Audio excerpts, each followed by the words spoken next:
كتاب الجهاد.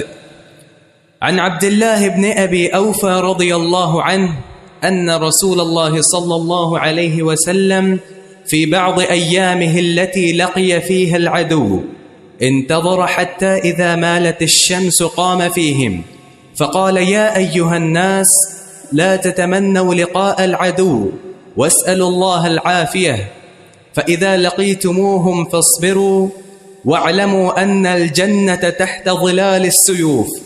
ثم قال النبي صلى الله عليه وسلم: اللهم منزل الكتاب ومجري السحاب وهازم الأحزاب اهزمهم وانصرنا عليهم. نعم بارک اللہ فیک. کتاب الجہاد، جہاد کا مادہ جہد یا جہد، جیم ہا دال، یہ تین حروف جہاد کا مادہ ہیں، اور جہاد کا لغوی معنی مشقت ہے، تھکاوٹ ہے، جبکہ شرعی اور اصطلاحی معنی اس کا یعنی الجہد فی قتال الکفار والبغات، کہ باغیوں یا کافروں سے قتال کرنے میں کوشش کرنا اور جو ہے وہ جد و جہد کرنا، کفار سے لڑنے میں اور باغیوں سے قتال کرنے میں جو ہے وہ کوشش اور جد و جہد، یہ اس کا شرعی معنی ہے. اور شریعت میں جہاد جو ہے یہ فرض ہے. فرض عین کی تین صورتیں ہیں، جہاد کے فرض عین ہونے کی تین صورتیں ہیں. نمبر ایک یہ کہ امیر آپ کو مطلقاً جہاد کے لیے دعوت دے، وَإِذَا اسْتُنْفِرْتُمْ فَانْفِرُوا، جب تم سے نفیر طلب کی جائے کہ تیاری کر کے آؤ اور جہاد میں شامل ہو جاؤ، تو پھر سب پر نکلنا فرض ہوگا، فرض عین. اگر کوئی شخص نہیں نکلے گا تو وہ گناہ گار ہوگا اور اس فریضے کا تارک ہوگا. نمبر دو، جب انسان میدان جہاد میں پہنچ جائے اور صف قتال میں کھڑا ہو جائے، یہ اسلامی صف ہے اور سامنے کفار کی صف. اب اگر وہ سوچے کہ میں نکل جاؤں، چلا جاؤں یہاں سے، اب نہیں جا سکتا.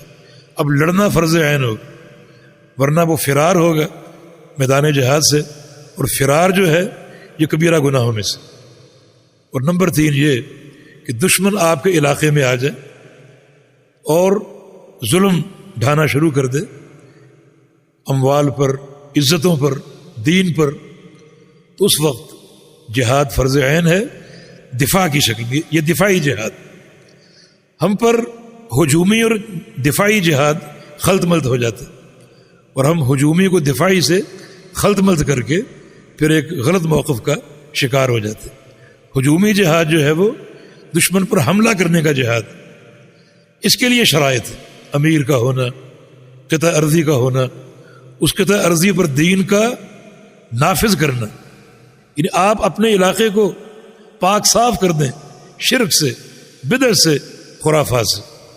اب حجت قائم ہوتی ہے کہ آپ باہر نکلیں اور جو کام آپ نے یہاں کیا وہ کام آپ دشمن کے علاقے میں کریں، اس کو دعوت دیں، قبول کرتے تو ٹھیک ہے، ورنہ پھر جزیہ، ورنہ تیسری چیز جو ہے وہ جہاد اور قتال. اس کے لیے ساری شرائط.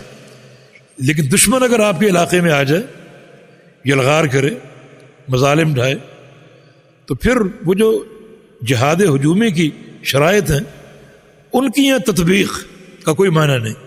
پھر ہر شخص جو اس میں طاقت ہے، ہمت ہے، اس کے بقدر دفاع کرے، اپنے اس علاقے کا اور اپنے دین کا، اپنی عزت کا اور اپنے اموال کا پھر دفاع کرے.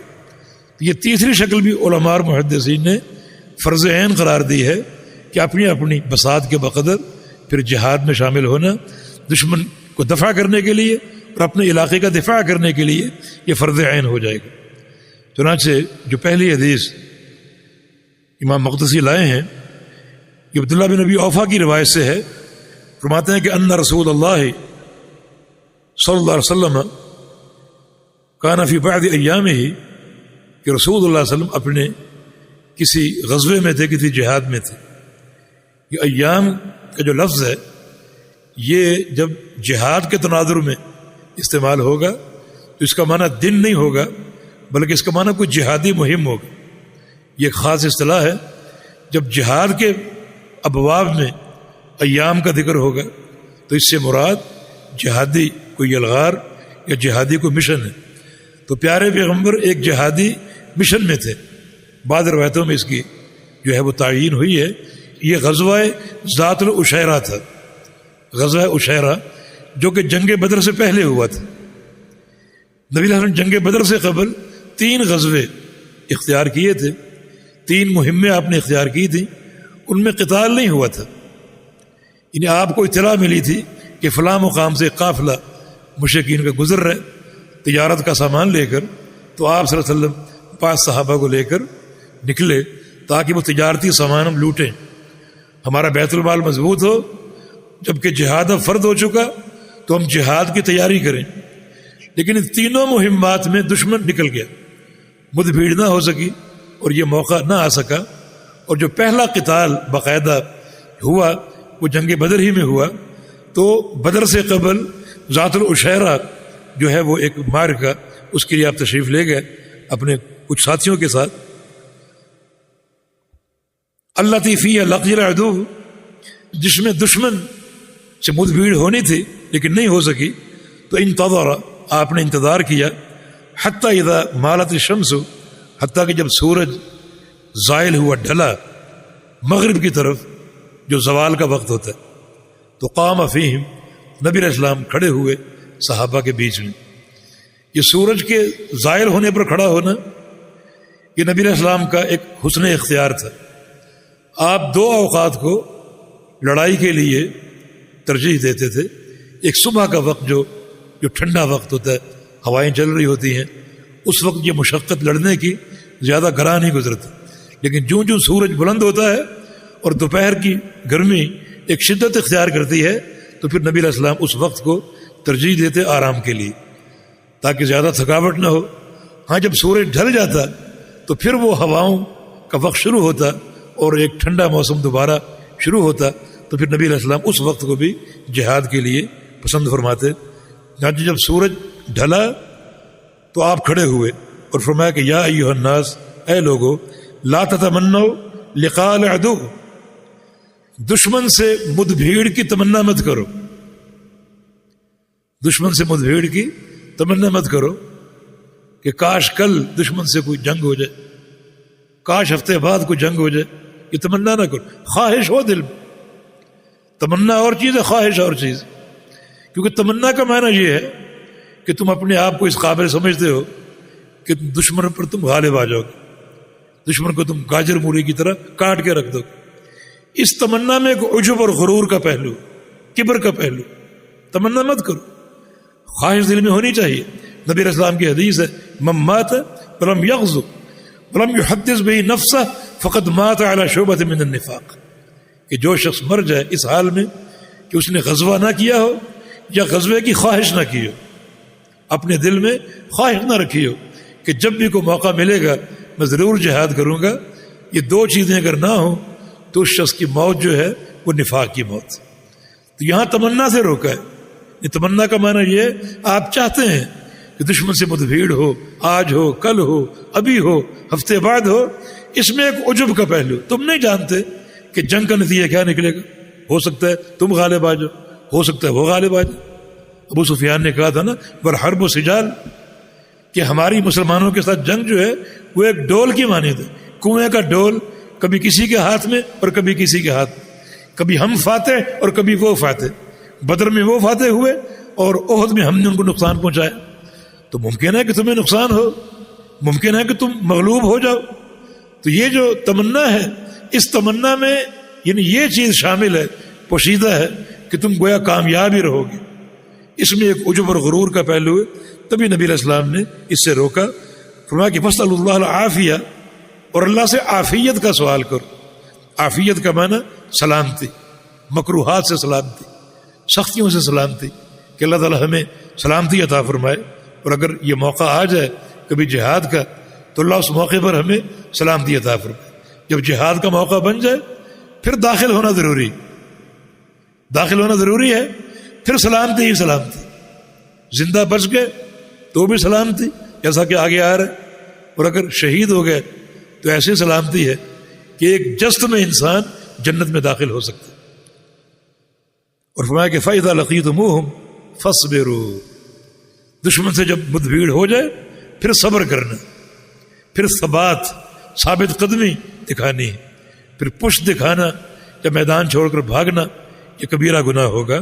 تو نبی علیہ السلام صحابہ کرام کو تلقین دے رہے اور یہ ثابت قدمی اس کا نتیجہ بتا رہے ہیں، فرما رہے کہ وَاعْلَمُوا أَنَّ الْجَنَّةَ تَحْتَ ظِلَالِ السُّيُوفِ، اور جان لو کہ جنت تلواروں کے سائے کے نیچے، یعنی صبر کرو گے اگر اور ثابت قدمی دکھاؤ گے تو اس کا صلہ جو ہے وہ جنت تلواروں کے سائے کے نیچے ہے۔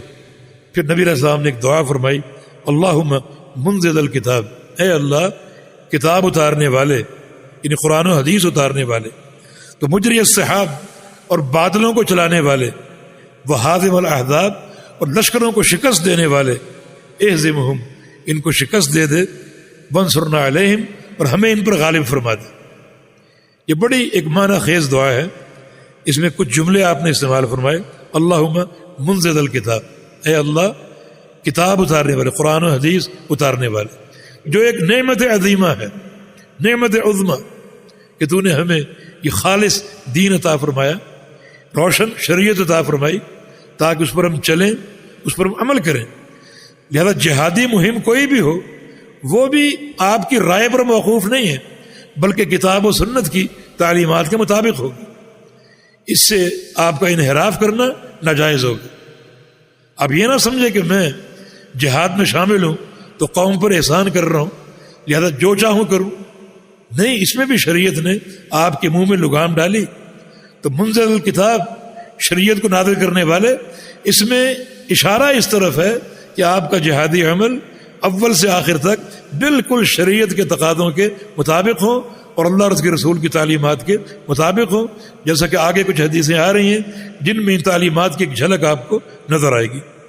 پھر مجری السحاب اور بادلوں کو چلانے والے، یعنی کتاب پر عمل کریں گے، منزل الکتاب، تو یہ اخروی نجاح کی اساس ہے، اخروی سعادت کی اساس ہے۔ اور مجری السحاب بادلوں کو چلانے والے، بادل چلتے ہیں اور پھر کسی علاقے پر برستے ہیں اور باغات شاداب ہوتے ہیں اور زمین جو ہے لہلہا اٹھتی ہے اور ایک رزق حاصل ہوتا ہے۔ تو اے اللہ تو ہی آخرت اور دنیا کے سارے امور کی کفالت کرنے والا اور عطا فرمانے والا، آخرت کی کامیابی بھی تیری عطا سے ہے کیونکہ وہ تیری کتاب پر موقوف ہے، اور دنیا کی کامیابی، دنیا کا رزق جو ہے تیری عطا سے ہے۔ تو ہوائیں چلاتا ہے، بادل چلتے ہیں، برستے ہیں اور یہ اناج اور غلہ حاصل ہوتا ہے۔ یا پھر بادلوں کا چلنا اشارہ ہواؤں کی طرف ہے، یہ بادلوں کا تحرک ہواؤں کے نتیجے سے ہوتا ہے، ہوائیں بادلوں کو چلاتی ہیں، اور ہوا کی ایک تاثیر ہے کامیابی اور ناکامی میں۔ نبی علیہ السلام کی حدیث ہے کہ نصرت بالصبا واہلکت عاد بالدبور، میری مدد صبا کے ساتھ کی گئی ہے جبکہ قوم عاد کو دبور سے ہلاک کیا گیا تھا۔ یہ دونوں ہوائیں ہیں، ایک مشرق سے چلی مغرب کی طرف جس نے ہمیں مدد دی جنگ احزاب کے موقع پر، جبکہ کفار کا محاصرہ بڑھ گیا، 20-22 دن قائم رہا، اور ہمارے گھر جو تھے وہ مدینے میں کھلے پڑے تھے، عورتیں اور بچے بالکل ان کی دسترس میں تھے، اور ایک عجیب خوف و ہراس کی کیفیت تھی۔ خندقیں کھود کر ہم نے اپنا دفاع کیا تھا، پھر اللہ کی مدد آ گئی، ایک ہوا آئی اور اس ہوا نے مٹی ذرات اڑائے، اس ہوا کی شدت سے کفار کے خیمے اکھڑ گئے اور ان کے قدموں میں لغزش آ گئی اور مٹی ان کی آنکھوں میں داخل ہو گئی، اور وہ پھر جو ہے وہ میدان چھوڑ کر بھاگے بے تحاشا مال غنیمت چھوڑ کر۔ تو اللہ تعالیٰ نے صبا سے میری مدد کی، اس ہوا سے۔ وَأُهْلِكَتْ عَادٌ بِالدُّبُورِ، جبکہ ایک اور ہوا تھی مغرب سے چلی مشرق کی طرف، اور اللہ نے اس ہوا سے قوم عاد کا ستیہ ناش کر دی، بڑے بڑے بھاری جس سے ان کے تباہ و برباد ہو گئے۔ تو ہوا کی ایک تاثیر، یہ سب اللہ کے لشکر، ہم اللہ کے بن جائیں تو ہم اس کے لشکروں کو نہیں جانتے۔ وَمَا يَعْلَمُ جُنُودَ رَبِّكَ إِلَّا هُوَ، یہ اللہ کے لشکر۔ اللہ اگر چاہے تو پانی کے ایک قطرے کو اپنا فوجی بنا دے قوم نوح کے لیے، اتنی بڑی قوم جو زمین پر چھائی ہوئی تھی، اللہ نے اس پانی کے ذریعے اس قوم کو تباہ و برباد کر دیا۔ اللہ اگر چاہے تو مٹی کے ایک ایک ذرے کو اپنا فوجی بنا لے کفار کو ہلاک کرنے کے لیے۔ اللہ اگر چاہے چھوٹے سے کینکروں کو ابابیل کی چونچ میں ڈال کر اس میں ایٹمی تاثیر بھر دے، ہاتھی پر گرا، ہاتھی بلبلا اٹھتا اور وہیں ڈھیر ہو جاتا۔ یہ اللہ کے لشکر، من کان للہ کان اللہ لہ، جو اللہ کا بن جائے اللہ اس کا بن جاتا ہے، پھر اپنی مدد وہ ارزاں فرما دیتا ہے ان لشکروں کے ذریعے جن کی ہم کیفیت اور ماہیت کو نہیں جانتے۔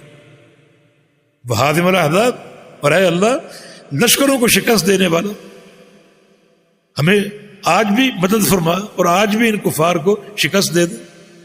یہ اشارہ جنگ احزاب کی طرف، جنگ خندق کی طرف، جس میں انتہائی نازک صورتحال تھی اور ایک گھبراہٹ جو طاری تھی، دل میں ایک ثبات تھی، کچھ بھی ہو جائے یہ اللہ کی راہ میں، لیکن مدینہ سارا کھلا ہوا تھا اور خندق کے کھود کر اپنی حفاظت پر مجبور ہو چکے تھے، اور یہ 20-22 دن کا محاصرہ بڑا ایک تکلیف دہ تھا۔ اس میں فاقے بھی تھے، پتھر پیٹوں پر بندھے ہوئے، بھوک برداشت ہو رہی ہے، پیاس برداشت ہو رہی ہے، لیکن صحابہ کے اعتماد میں اور ثبات میں کوئی فرق نہ آیا۔ اللہ امتحان لیتا۔ صحابہ کی زبانوں پر کیا تھا؟ نحن الذین بایعوا محمد علی الجہاد ما بقینا ابدا، ہم نے تو اپنے پیارے پیغمبر کے ہاتھ پر جہاد کی بیعت کر لی ہے، جب تک آخری سانس بھی باقی ہے جہاد کرتے رہیں گے۔ اور اللہ کے پیارے پیغمبر دعا دے رہے ہیں کہ فاغفر الانصار اللہم لا عیش الا عیش الآخرہ فاغفر الانصار والمہاجر، یا اللہ عیش تو آخرت کی ہے، دنیا کی عیش کوئی عیش نہیں، یا اللہ ان انصار کو اور مہاجرین کو سب کو بخش دے اور معاف فرما۔ اللہ نے صبر کا امتحان لیا اور پھر اللہ کی مدد آ گئی۔ یہ آندھی اور ایک ایک ذرہ اللہ کا سپاہی بن کر کفار پر برسا اور سب کو ملیا میٹ کر دیا۔ تو نبی علیہ السلام اسی واقعے کو جو ہے وہ ایک وسیلے کے طور پر پیش کرنے کے، الہ العالمین اکثر جنگ کے موقع پر آپ یہ دعا فرمایا کرتے تھے، احزاب میں لشکروں کو شکست دینے والے آج بھی ہم کو کامیابی عطا فرما دے اور لشکروں کو شکست دے دے۔ جی۔ عن سهل بن سعد الساعدي رضي الله عنه أن رسول الله صلى الله عليه وسلم قال: رباط يوم في سبيل الله خير من الدنيا وما عليها، وموضع سوط أحدكم من الجنة خير من الدنيا وما عليها، والروحة يروحها العبد في سبيل الله أو الغدوة خير من الدنيا وما عليها۔ اس حدیث کا موضوع جو ہے وہ ہے رباط کی فضیلت، اللہ کی راہ میں رباط کی فضیلت۔ رباط ایک مخصوص پہرا ہے جو عین بارڈر پہ دیا جاتا ہے، اور یہ پہرا سب سے مشکل ہوتا ہے۔ یہ بارڈر کی پٹی ہے، اس طرف ہمارا علاقہ ہے، اس طرف دشمن کا علاقہ ہے، دشمن کی فوج موجود ہے، اور جہاں بارڈر پہ کھڑے ہو کر اپنی سرحد کی نگرانی کرنا اور پہرا دینا یقیناً ایک بہادری اور شجاعت کا کام۔ تو فرمایا کہ یہ رباط کا فائدہ کیا ہے، اس کا اجر کیا ہے؟ رباط و یوم فی سبیل اللہ، اللہ کی راہ میں ایک دن کا پہرا بارڈر کا، ایک دن کا، خیر من الدنیا وما علیہا، دنیا ما فیہا سے بہتر، پوری دنیا اور دنیا میں جو خزانے اور دولتیں ہیں سب سے بہتر ہے ایک دن کا، یہ ایک رات کا بارڈر کا پہرا، ایسے علاقے کا جو سرحدی علاقہ ہے، بالکل پٹی پہ کھڑا ہو کر پہرا دے رہا ہے اور نگرانی کر رہا ہے، جو بڑا ایک بہادری کا کام، اور یہ اس کا اجر و ثواب ہے۔ اور فرمایا کہ موضع صوت احدکم من الجنہ خیر من الدنیا وما علیہا، اور تمہاری ایک کوڑے کی جگہ، یہ کوڑا کتنا بڑا ہوگا؟ 1 فٹ کا ہوگا، 1 گز کا ہوگا، اتنی سی جگہ جنت کے اندر پوری دنیا سے قیمتی۔ جنت میں 1 فٹ کوڑا، 1 فٹ لکڑی یا 1 گز کی لکڑی، جنت کا 1 گز کا ٹکڑا پوری دنیا سے قیمتی، دنیا کی تمام دولتوں سے قیمتی۔ جس کا معنی یہ ہے کہ ایک شخص پوری دنیا کا مالک بن جائے، ساری پراپرٹیوں کا، اور جو ثروتیں ہیں، کہیں چاندی اور سونے کے ذخائر ہیں، اور کہیں پانی اور پیٹرول ہے، زراعتیں اور باغات ہیں، ان سب کا مالک اور سب کو بیچ دے تو اس کے ہاتھ میں کتنا پیسہ آئے گا؟ یہ سارا پیسہ اللہ کو دے کہ یا اللہ جنت کی ایک بالشت عطا فرما دے، یہ ساری قیمت، یہ سارا پیسہ جنت کے ایک بالشت کا مول نہیں بن سکتا، اتنی قیمتی جنت، جبکہ یہی جنت اللہ پاک عطا فرمائے گا اپنی رحمت کی وسعت سے۔ نبی علیہ السلام کی حدیث صحیح بخاری میں کہ میں اس شخص کو جانتا ہوں جو جہنم سے سب سے آخر میں نکالا جائے گا اور جنت میں سب سے بعد میں داخل کیا جائے گا۔ یخرج من النار حبوا، وہ جہنم سے نکلے گا اور کھڑا نہیں ہو سکے گا، اپنے گھٹنوں کے بل وہ بیٹھا ہوگا اور اس کا رخ جہنم کی طرف ہوگا، تو کہے گا یا اللہ تو نے مجھے جہنم سے نکال دیا ہے تو اصرف وجہی من النار، تو میرا چہرہ جہنم سے پھیر دے۔ کتنا وہ بامشقت دن ہے کہ انسان اپنی مرضی سے اپنی گردن نہیں گھما سکے گا۔ یا اللہ میرا چہرہ جہنم سے پھیر دے، اللہ تعالیٰ پھیر دے۔ اب اس کو جنت دکھائی دے گی پہلی بار، کہے گا یا اللہ مجھے وہاں قریب پہنچا دے۔ طویل حدیث ہے، اللہ تعالیٰ پھر پہنچا دے گا کہ ابن آدم تو کہتا ہے کہ وَعِزَّتِ کا لا أَسْأَلُكَ غَيْرَهُ، کہ یا اللہ مجھے جنت کی دیوار کے پاس پہنچا دے، تیری عزت کی قسم تجھ سے اور کچھ نہیں مانگوں گا، وہاں پہنچا دے بس۔ اللہ تعالیٰ پہنچا دے گا، پھر کچھ دیر خاموش رہے گا کہ میں وعدہ کر چکا اور کچھ نہیں مانگوں گا، پھر بول پڑے گا کہ یا اللہ اس درخت کے سائے کے نیچے پہنچا دے۔ اللہ فرمائے ابن آدم تو کتنا وعدہ خلافی کرنے والا، یا اللہ تیرا فضل پہنچا دے، اللہ پہنچا دے گا۔ پھر آخری بات یہ کہ یا اللہ جنت میں داخل فرما دے، اللہ تعالیٰ داخل فرمائے، حکم دے گا کہ جاؤ جنت کی طرف چلے جاؤ۔ نبی علیہ السلام کے الفاظ ہیں حدیث کے، جب وہ جا رہا ہوگا تو یخیل الیہ انہا ملأ، اس کے دل میں ایک خیال آئے گا کہ جنت تو بھر چکی ہوگی، کیونکہ میں سب سے آخر میں جا رہا ہوں، دنیا داخل ہو چکی، جنت تو بھر چکی ہوگی۔ پھر واپس آئے گا یا اللہ انہا ملأ، کہ جنت تو بھر چکی ہے، مجھے وہاں کہاں ٹھکانہ ملے گا؟ اللہ فرمایا کہ تو جا تو صحیح۔ پھر جائے گا، پھر لوٹ جائے گا کہ یا اللہ جنت تو بھر چکی ہے۔ اللہ فرمایا کہ اچھا میرے بندے تو تمنا کر، تو جنت میں کیا چاہیے، کتنا پلاٹ چاہیے؟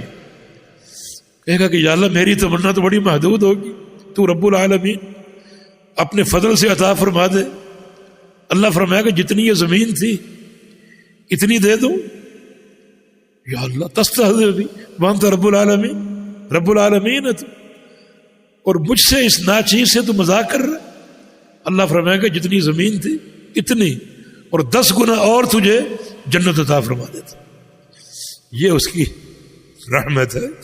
لیکن فرمایا کہ پوری دنیا تمہیں حاصل ہو جائے، یہ پراپرٹیاں، یہ نعمتیں اور دولتیں، ان کو تم بیچ دو اور وہ سرمایہ اللہ کو پیش کرو کہ ایک بالشت جنت کا عطا فرما دے، تو وہ پوری پراپرٹی اور پوری دولتیں ایک بالشت کی قیمت نہیں بن سکے گی۔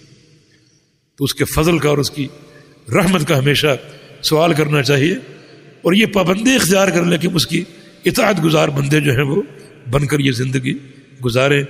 اللہ پاک ہم سب کو اپنی اس عظیم نعمت سے سرفراز فرمائے، ہمارے گناہوں کو معاف فرما دے، اور اللہ رب العزت ہمیں جنت الفردوس کا داخلہ عطا فرمائے۔ جیسے اللہ نے آج یہاں جمع کیا، اللہ کل جنت الفردوس میں اسی طرح ہمیں جمع فرما دے۔ اور آگے فرمایا کہ والراحۃ یروحها العبد فی سبیل اللہ اب الغضبۃ خیر من الدنیا وما علیہا، کہ بندہ اللہ کی راہ میں روحہ یا غضبہ اختیار کرے، روحہ یا غضبہ۔ اللہ میدان جہاد میں روحہ یا غضبہ کا استعمال، روحہ کا معنی دن کے آخری حصے میں جانا، یہ زوال آفتاب سے لے کر غروب آفتاب تک جو وقت ہے، اس وقت اگر آپ سفر اختیار کریں گے، گھر سے نکلیں گے، تو اس سفر کو روحہ کہا جاتا ہے، خواہ وہ تجارتی سفر ہو یا کسی بھی غرض سے ہو، جہادی سفر، تو وہ روحۃ فی سبیل اللہ، اللہ کی راہ میں روحہ یعنی دن کے آخری حصے میں جانا، اور غدوہ دن کے اول حصے میں سفر کرنا. یہ طلوع آفتاب سے لے کر زوال آفتاب تک کہ وقت کو غدوہ کہتے ہیں. تو اللہ کی راہ میں غدوہ ہو یا روحہ ہو کہ ایک انسان صبح کو گھر سے نکلے یا شام کو گھر سے نکلے جہاد فی سبیل اللہ کے لیے، تو اس کا یہ عمل جو ہے یہ دنیا مافیہ سے زیادہ قیمتی. دنیا کی دولتیں اور ثروتیں ایک طرف ہو اور یہ ایک سفر ایک طرف ہو، یہ سفر زیادہ قیمتی. جی. عن أبي هريرة رضي الله عنه عن النبي صلى الله عليه وسلم قال: انتدب الله ولمسلم تضمن الله لمن خرج في سبيله لا يخرجه إلا جهاد في سبيلي وإيمان بي وتصديق برسولي فهو علي ضامن أن أدخله الجنة أو أرجعه إلى مسكنه الذي خرج منه نائلا ما نال من أجر أو غنيمة. ولمسلم: مثل المجاهد في سبيل الله والله أعلم بمن يجاهد في سبيله كمثل الصائم القائم وتوكل الله للمجاهد في سبيله إن توفاه الله أن يدخله الجنة أو يرجعه سالما مع أجر أو غنيمة. اس حدیث کا عنوان یہ ہونا چاہیے کہ جہاد بہرحال اجر و ثواب کا باعث ہے. اللہ کی راہ میں جانے والا، جہاد کرنے والا، خواہ شہید ہو جائے تو بھی وہ ثواب کا مستحق ہے، اور خواہ زندہ گھر لوٹ آئے تو بھی وہ اجر و ثواب کا مستحق ہے. تو اس کا ہر پہلو خیر ہی خیر ہے اور ہر پہلو باعث برکت ہے. چنانچہ ابو ہریرہ رضی اللہ عنہ اس حدیث کے راوی ہیں، بات ہے کہ انتدب اللہ، اللہ نے یہ ضمانت لی، اللہ اکبر، اللہ نے یہ ضمانت لی یا ضمانت دی ہے، گارنٹی دی ہے. یعنی گارنٹی دینے کا معنی اللہ تعالیٰ نے ایک چیز اپنے لیے ضروری اور فرض قرار دے لی کہ ایسا میں ضرور کروں گا.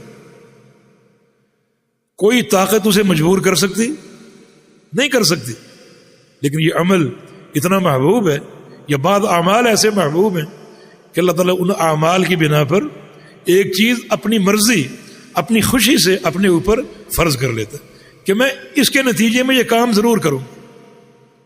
جیسے نبی علیہ السلام کی حدیث ہے، حقت محبت ہی للمتحابین فی، کہ اللہ فرماتا ہے ان لوگوں پر میری محبت فرض ہو جائے گی جو میری خاطر محبت کرتے ہیں.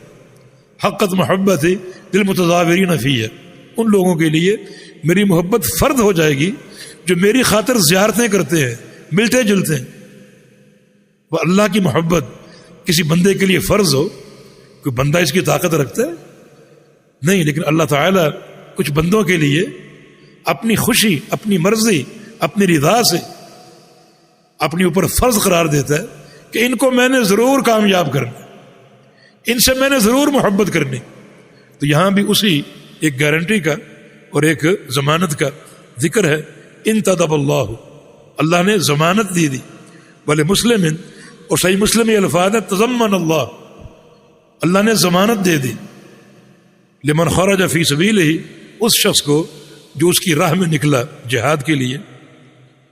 لا یخرجہ الا جہاد فی سبیلہ، بس شرط یہ ہے، بڑی کڑی شرط ہے کہ اس کو گھر سے نہ نکالے مگر میری راہ کا جہاد، اخلاص نیت کے ساتھ. آگے اخلاص نیت کی شرط آ رہی کہ بندہ گھر سے نکلا اور اس کے نکلنے کا ایک ہی مقصد ہو کہ اللہ کی راہ میں جہاد کرنا ہے، اللہ کے لیے، اس کی رضا کے لیے. نہ شہرت چاہیے، نہ مال غنیمت، اور نہ ہی کسی عصبیت کے لیے نکلا، کوئی تعصب، اور نہ ہی اپنی نام بری کے لیے نکلا. نہ ہی یہ سوچ ہے کہ میں جب بہادری دکھاؤں گا تو میری بہادری کی داستانیں بنیں گی اور لوگ اپنے نغموں اور گیتوں میں میری شجاعت کا ذکر کریں گے.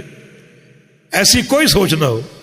وہ اللہ کی راہ میں نکلا اللہ کی رضا کے لیے، اور مقصد صرف جہاد فی سبیل اللہ، اور ساتھ ساتھ کیا ہو، وہ ایمان بھی، اس کا گھر سے نکلنا جہاد کے لیے ہو اور میرے ساتھ ایمان کے لیے ہو، وہ تصدیق برسولی، اور میرے رسول کی تصدیق کے لیے ہو. یہ اس کے دل میں موجود ہو، جہاد کی غرض ہو، مجھ پر پختہ ایمان ہو، اور میرے رسول کی پختہ تصدیق ہو کہ رسول سچا ہے، صادق المصدوق ہے، اور اس کی تصدیق کرتے ہوئے نکلے. فَهُوَ عَلَيَّ ضَامِنٌ أَنْ أُدْخِلَهُ الْجَنَّةَ، تو میں ضمانت دیتا ہوں اس بندے کے لیے، یہ ضمانت، یہ مجھ پر ایک فرض عائد ہے کہ اس کو جنت میں ضرور داخل کروں گا. اور ارجع إِلَى مَسْكَنِهِ الَّذِي خَرَجَ مِنْهُ، یا اس کو اپنے گھر لوٹا دوں گا، یا وہ شہید ہو جائے گا جنت میں جائے گا، یا صحیح سلامت اپنے گھر لوٹ آئے گا. نائلا ما نال من اجر و غنیمہ، اور جب گھر لوٹے گا تو اس کے ساتھ اجر بھی ہوگا، غنیمت بھی ہوگی. یعنی غنیمت وہ مال جو دشمن چھوڑ کے بھاگ گیا، مال غنیمت یعنی دنیا کا فائدہ، اور ساتھ اجر بھی ہوگا، خالی ہاتھ نہیں لوٹے گا. اگر شہید ہو گیا تو جنت اس کا ٹھکانہ ہے، زندہ لوٹ آیا تو 2 نعمتیں اس کو حاصل ہوں گی، اجر سے اس کی جھولیاں بھر جائیں گی، اور مال غنیمت بھی اس کو کثرت سے حاصل ہوگا. صحیح مسلم میں یہ الفاظ ہیں، مثل المجاہد فی سبیل اللہ واللہ اعلم بمن یجاہد فی سبیلہ، کہ اللہ کی راہ میں جہاد کرنے والے کی مثال، اور اللہ ہی جانتا ہے کہ اس کی راہ میں جہاد کون کر رہا ہے. یہ بڑی کڑی شرط ہے کہ اللہ ہی جانتا ہے اس کی راہ میں جہاد کون کر رہا ہے. اور یہ شرط ہر مسئلے کے لیے. نماز پڑھنے آتا ہے، اللہ ہی جانتا ہے کہ اس کے لیے نماز کون پڑھنے آئے. زکوٰۃ دے رہا ہے، اللہ ہی جانتا ہے کہ اس کی راہ میں زکوٰۃ کون دے رہا ہے، یہ اللہ ہی جانتا ہے. سفیان بن عیینہ رحمہ اللہ الہلالی بہت بڑے محدث تھے. وہ فرمایا کرتے تھے کہ میں نے ایک دن سوچا، بیٹھا کہ دین اسلام میں سب سے مشکل کام کون سا ہے، یہ سوچنے بیٹھا تو میرے سامنے جہاد آ گیا کہ یہ مشکل، لڑنا، مرنا، مارنا، زخمی ہونا. لیکن میں نے سوچا کہ اللہ کی رضا کے لیے یہ کون سا مشکل. پھر حج آ گیا کہ حج میں بڑی مشکل تھکاوٹ. سوچا کہ اللہ کی رضا کے لیے یہ کون سا مشکل. پھر روزہ آ گیا کہ بندہ دن بھر فاقہ برداشت کرتا، گرمی کی شدت، پیاس. پھر سوچا اللہ کی رضا اگر سامنے ہو تو کون سا مشکل کام، یہ بھی آسان. پھر زکوٰۃ، صدقہ آ گیا کہ اپنا کمایا ہوا مال خرچ کرنا پڑتا ہے. سوچا کہ اللہ کی رضا کے لیے کون سا مشکل. اور پھر اچانک میرے سامنے ایک چیز آ گئی، اور وہاں میں ٹھہر گیا کہ واقعی یہ عمل سب سے مشکل، سب سے مشکل. اور وہ ہے نیت کی حفاظت، اخلاص کے ساتھ اور اللہ کی رضا کے لیے. ریاکاری نہ ہو، دکھاوا نہ ہو، اور نام و نمود نہ ہو، نمائش نہ ہو، اور دنیا کی واہ واہ مقصود نہ ہو، بلکہ صرف اللہ کی رضا مقصود ہو. یہ کام سب سے مشکل، حفظ نیت سب سے مشکل کام. چنانچہ رسول اللہ صلی اللہ علیہ وسلم نے فرمایا اللہ کی راہ میں جہاد کرنے والے بہت لوگ نکلتے ہیں، مگر اللہ ہی جانتا ہے کہ اللہ کی راہ میں کون ہے، اللہ کی راہ میں کون ہے. فرمایا کہ اس کی مثال کمثل الصائم القائم، اس شخص کی طرح ہے جو پوری رات قیام میں گزارے اور دن بھر روزہ رکھے. دن کو روزہ ہو، رات کو قیام، مسلسل وہ اطاعت میں ہے. رات اس کی قیام میں گزر رہی اور دن اس کا روزے میں گزر رہا. فرمایا کہ یہ مجاہد فی سبیل اللہ کی مثال ہے. وتوکل اللہ للمجاہد، اور اللہ نے مجاہد کو ضمانت دی ہے، وہ مجاہد جو فی سبیل ہی، جو واقعتاً اللہ کی راہ کا مجاہد ہے. ان توفاہ اللہ ان یدخلہ الجنہ، کہ اللہ نے اس کو اگر موت دے دی، شہادت، تو اس کو جنت دے گا. اور یرجعہ سالما، یا اس کو صحیح سالم گھر لوٹا دے گا. تو گھر کیسے لوٹائے گا؟ مع اجر و غنیمہ، اجر کے ساتھ اور مال غنیمت کے ساتھ. ثواب بھی لے کر لوٹے گا اور دشمن سے چھینا ہوا مال غنیمت بھی لے کر لوٹے گا. تو اس میں دنیا کی ایک قوت بھی ہے اور دین کی بھی قوت ہے. دنیا کا بھی استحکام ہے اور دین کا بھی استحکام. عن ابی ہریرہ رضی اللہ عنہ قال قال رسول اللہ صلی اللہ علیہ وسلم ما من مكلوم يكلم في سبيل الله إلا جاء يوم القيامة وكلمه يدمى اللون لون الدم والريح ريح المسك. اس کے راوی بھی سیدنا ابو ہریرہ رضی اللہ عنہ ہیں. بات ہے کہ رسول اللہ صلی اللہ علیہ وسلم نے ارشاد فرمایا کہ ما من مکلوم یکلم فی سبیل اللہ، کہ کوئی مکلوم، مجروح، زخمی، مکلوم قلم سے، اور قلم کا معنی زخم، یکلم جو زخمی کر دیا جائے، فی سبیل اللہ، اللہ کی راہ میں.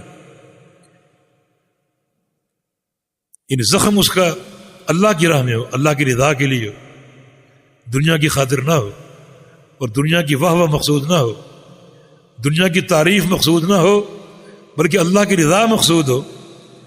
تو فرمایا کہ ایک حدیث میں تھا کہ اللہ ہی جانتا ہے کہ اس کی راہ میں کون زخمی ہوا ہے. یہ وضاحت بھی ایک حدیث ہے کہ ایک شخص میدان جہاد میں گیا، دشمن کے وار سے زخمی ہو گیا، اور اللہ ہی جانتا ہے کہ اس کی راہ میں زخمی کون ہوا. تو یہ بڑا مشکل امر ہے. اسی لیے بعض صحابہ میدان جہاد میں جاتے یہ دعا کر کے کہ یا اللہ آج شہادت کی موت دے دینا ایسے مقام پر جہاں دیکھنے والی کوئی نگاہ نہ ہو. ایسا نہ ہو کہ زمین پر گریں اور کسی پر نظر پڑ جائے اور شیطان نیت پر وار کر دے، ریاکاری دل میں آ جائے. عمل بڑا مشکل ہے، بڑا عظیم ہے. تو ایسا نہ ہو کہ مرتے مرتے شیطان ریاکاری کا وار کر جائے تو کوئی دیکھنے والی نگاہ نہ ہو، ایسے مقام پر کسی کونے میں شہادت کی موت دے دے. یہ بعض صحابہ کی دعا ہے. ان اخلاص کی حفاظت مقصود ہے. چنانچہ جو شخص اللہ کی راہ میں زخمی ہوا تو جا یوم القیامہ، وہ قیامت کے دن آئے گا، وَكَلْمُ يَدْمَ، اور اس کا جو زخم ہے وہ کھلا ہوگا اور اس سے خون جاری ہوگا، اس سے خون جاری ہوگا. اللون لون الدم والریح ریح المسک، رنگ تو خون کا ہوگا مگر خوشبو جنت کی کستوری کی ہوگی. اور خون ابل رہا ہوگا میدان محشر میں، دنیا دیکھے گی اور پہچان جائے گی کہ یہ مجاہد فی سبیل اللہ.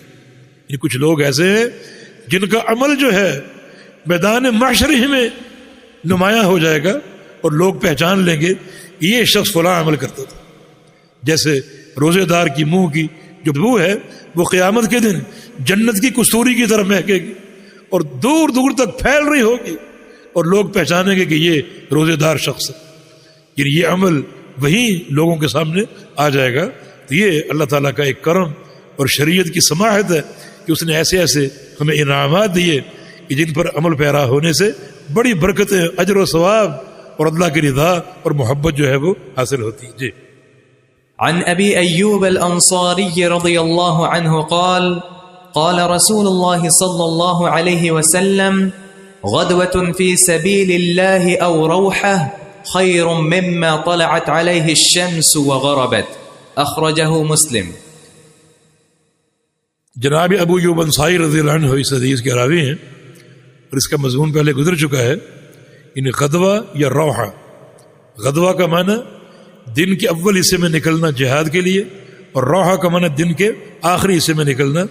غدوہ کا اطلاق سورج کے طلوع ہونے سے لے کر زوال آفتاب تک، اور روحہ کا اطلاق زوال آفتاب سے لے کر سورج کے غروب ہونے تک. فرمایا کہ یہ نکلنا اللہ کی راہ میں خیر مما طلعت علیہ الشمس، بہتر ہے ہر اس چیز سے جس چیز پر سورج کی دھوپ پہنچتی. تو سورج کی دھوپ کہاں نہیں پہنچتی؟ ہر اس چیز سے بہتر، مانا پوری دنیا سے بہتر، دنیا و ما فیہا سے بہتر. جی. عن انس بن مالك رضي الله عنه قال قال رسول الله صلى الله عليه وسلم غدوة في سبيل الله او روحة خير من الدنيا وما فيها. اخرجه البخاری. یہ وہی مضمون ہے کہ غدوہ اور روحہ جو ہے دنیا و ما فیہا سے بہتر. تو دونوں چیزوں کا ایک ہی مضمون ہے. یعنی جہاں جہاں سورج کی دھوپ پہنچتی ہے وہاں سے بہتر ہے، وہ یا دنیا و ما فیہا سے بہتر. تو بعض ایسے عمل ہیں جو واقعتاً پوری دنیا سے بہتر. نبی علیہ السلام کا ایک ذکر آپ سب کو یاد ہوگا، وہ کثرت سے کیا کریں. صحیح مسلم میں آپ کا فرمان ہے لا نقول سبحان اللہ والحمد للہ ولا الہ الا اللہ واللہ اکبر احب الی مما طلعت علیہ الشمس. میں ایک بار یہ الفاظ کہوں، کیا؟ سبحان اللہ والحمد للہ ولا الہ الا اللہ واللہ اکبر. تو ایک بار یہ الفاظ کہنا مجھے محبوب ہے ہر اس چیز سے جس چیز پر سورج کی دھوپ پہنچتی. وہی مضمون. تو ایسے اعمال ہمیں شریعت نے دیے. اور ایک صحابی نے پوچھا کہ کون سا جہاد سب سے افضل ہے؟ فرمایا کہ اکثرہ للہ ذکرہ، جس جہاد میں اللہ کا ذکر زیادہ ہو. تو جہاد کا بھی اجر ہے اور ذکر کا وہ اجر ہے. تو یہ دو فضیلتیں اکٹھی حاصل ہو گئیں. تو اللہ کے ہاں اجر و ثواب کی کمی نہیں ہے. اللہ ہمیں عمل کرنے والا بندہ بنا دے. جی. عن أبي قتادة الأنصاري رضي الله عنه قال خرجنا مع رسول الله صلى الله عليه وسلم إلى حنين وذكر قصة فقال رسول الله صلى الله عليه وسلم من قتل قتيلا له عليه بينة فله سلبه قالها ثلاثا. ابو قتادہ انصاری رضی اللہ عنہ اس حدیث کے راوی ہیں، فرماتے ہیں کہ خرجنا مع رسول اللہ صلی اللہ علیہ وسلم الی حنین، ہم نبی علیہ السلام کے ساتھ حنین گئے، یعنی فتح مکہ کے بعد حنین کا سفر اختیار کیا۔ حنین ایک وادی ہے جو مکہ میں عرفات سے پیچھے ہے، اور یہ وادی جو ہے یہ مکہ اور طائف کے درمیان، مکہ اور طائف کے درمیان، تو فتح مکہ سے فارغ ہو کر یہ حوازن کے قبائل سر اٹھا رہے تھے، تو رسول اللہ صلی اللہ علیہ وسلم نے فرمایا کہ مکہ آئے ہوئے ہیں تو ان کو بھی سبق سکھا دیں اور ان کی بھی سرکوبی ہو جائے۔ چنانچہ آپ صحابہ کو لے کر جو ہے وہ حنین چلے گئے۔ مکہ جب آپ گئے تھے تو 10,000 کا لشکر آپ کے ساتھ تھا، اور پھر جب حنین گئے تو 12,000 صحابہ آپ کے ساتھ تھے، 2,000 یہ لوگ نئے شامل ہو گئے جو فتح مکہ کے موقع پر مسلمان ہوئے تھے۔ چنانچہ ان کو لے کر آپ جو ہے وہ حنین چلے گئے۔ ایک قصہ ہے، شاید وہ قصہ جو آگے آ رہا ہے شاید وہی مراد ہے، وہاں ہم پڑھ لیں گے۔ فرمایا کہ من قتل قتیلا لہو علیہ بینہ فلہ سلبہ، کہ جو شخص کسی کافر کو قتل کرے اور اس کے قتل کی دلیل پیش کر دے، فلہ سلبہ، تو اس کا سلب اسی کو ملے گا۔ سلب سے مراد وہ سامان جو اس کافر کا ذاتی سامان، اس نے درع پہنی ہوئی ہے یا کوئی لباس پہنا ہوا ہے یا گھوڑے پر سوار ہے یا اس کے تیر، اس کی تلواریں، اس کی ڈھال، یہ اس کا سامان ہے سارا، اس کو سلب کہا جاتا ہے۔ سلب میں چھیننے کا معنی ہے، گویا اس نے اس کو قتل کر دیا اور قتل کر کے اس کا جو سامان تھا سارا وہ چھین لیا۔ فرمایا کہ یہ سامان قاتل کا ہے، اس کو قتل کرنے والے، یعنی شریعت نے ایک انعام دیا اس شخص کو جو کسی کافر کو قتل کرے، تاکہ اس میں کفار کو قتل کرنے کی ایک ترغیب ہو۔ ایک تو مال غنیمت ملتا ہے، آپ جہاد میں شریک ہیں، کفار جو مال چھوڑ گئے اپنا وہ جمع ہوگا اور وہ تقسیم ہوگا مجاہدین میں، لیکن ایک خاص مال یہ ملے گا کہ آپ نے کسی کافر کو قتل کیا، اس کافر کے قتل کی آپ دلیل پیش کر دیں، مثلا کوئی گواہ ہو کہ جب میں نے قتل کیا تھا فلاں دیکھ رہا تھا، اور وہ گواہی دے دے، تو پھر اس کا سلب جو ہے، اس مقتول کا سارا مال جو ہے اور سامان جو ہے وہ اس کے قاتل کو ملے گا ایک انعام کے طور پر، اور اس کی شجاعت پر، اس کی مزید حوصلہ افزائی کے لیے، تاکہ اس طرح کے کارنامے اور انجام دے۔ جی عن سلمة بن الأكوع رضي الله عنه قال أتى النبي صلى الله عليه وسلم عين من المشركين وهو في سفر فجلس عند أصحابه يتحدث ثم انفتل فقال النبي صلى الله عليه وسلم اطلبوه واقتلوه فقتلته فنفلني سلبه وفي رواية فقال من قتل الرجل فقالوا ابن الأكوع فقال له سلبه أجمع۔ شاید یہ وہی قصہ ہو جس کے راوی سلمہ بن اکوع رضی اللہ عنہ ہیں۔ فرماتے ہیں کہ اتى النبی صلی اللہ علیہ وسلم عین من المشرکین، رسول کریم صلی اللہ علیہ وسلم کے پاس ایک مشرک جاسوس آیا۔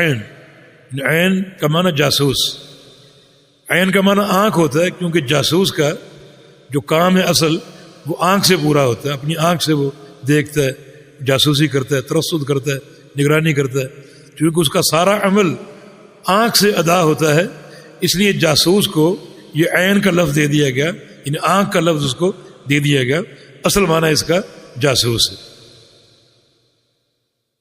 ایک حاسوس ہے، تجسس اور تحسس۔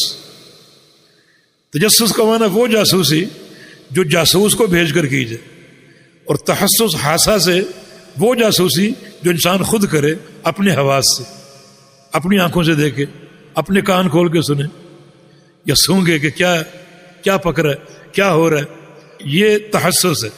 حدیث میں لا تجسسوا ولا تحسسوا، نہ جاسوسی کرو تجسس اور نہ تحسس کرو اپنے بھائیوں کا، لیکن یہ جاسوس مشرک تھا جو آیا تھا فتح مکہ کے بعد، جو ہے وہ نگرانی کرنے کے لیے، جاسوسی کرنے کے لیے. یا اس کی تاریخ مذکور نہیں ہے، بہرحال کسی غزوے میں یہ جاسوس جو تھا وہ آیا اور نبی علیہ السلام کے پاس آ کر بیٹھ گیا اور آ کر باتیں کرنے لگا. فجلس عند اصحابہ، صحابہ کے پاس آ کر بیٹھ گیا اور آ کر باتیں کر رہے، اور باتیں ایسی گویا راز لینے کی کوشش کر رہے. ثم انفتل، پھر وہ تھوڑی دیر بعد لوٹ گیا تو اللہ تعالیٰ نے بذریعہ وحی نبی علیہ السلام کو آگاہ کر دیا کہ فلاں شخص جو آیا تھا وہ جاسوس تھا. آپ خود عالم الغیب نہیں تھے اور نہ کوئی صحابی عالم الغیب تھا. علم غیب کا دعویٰ اللہ کے علاوہ کسی اور کے لیے کہ فلاں نبی غیب جانتا ہے اور فلاں ولی غیب جانتا ہے، یہ دعویٰ کفر ہے. جو بندہ یہ دعویٰ کرے گا کسی نبی یا ولی کے لیے وہ ملت اسلامیہ سے خارج ہو جائے گا. عالم الغیب صرف اللہ کی ذات ہے. چنانچہ وہ شخص چلا گیا. فقال النبی صلی اللہ علیہ وسلم اطلبوہ واقتلوہ، جو شخص ابھی آیا تھا اس کو تلاش کرو اور قتل کر دو. اب صحابہ نکلے، کوئی گھوڑے پر سوار اور کوئی پیدل دوڑا. سلمہ بن اکوع فرماتے ہیں میں نے اس کو جا لیا. اور سلمہ بن اکوع ان کی خوبی یہ تھی کہ بہت تیز دوڑتے تھے. کان شدید العدو، بہت تیز دوڑتے تھے. بعض اوقات کوئی گھوڑے پر سوار ہوتا نا، اسے بولتے مجھے دوڑ لگا لو، تم گھوڑے پر ہو میں پیدل ہوں، دوڑ لگاؤ مجھ سے، تو یہ آگے نکل جاتے. اور ان کو وہ قصہ معروف ہے جو نبی علیہ السلام کے اونٹ کسی نے چوری کر لیے تھے اور لے کر غائب ہوا، تو آپ نے صحابہ کو اطلاع دی.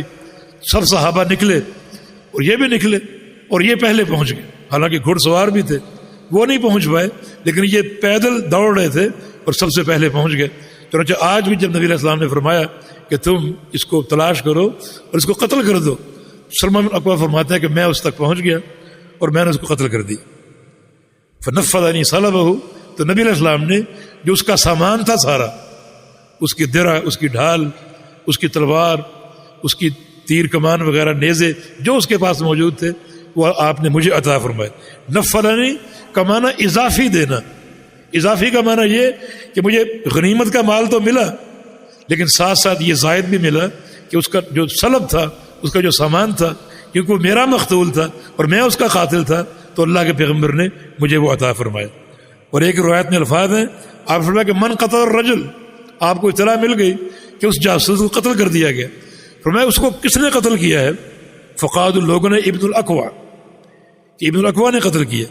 فقاد اللہ صلب اجمع، تو آپ نے فرمایا کہ اس کا سارا سامان ابن اکوع کو دیا جائے گا، سلمہ بن اکوع رضی اللہ عنہ. جی.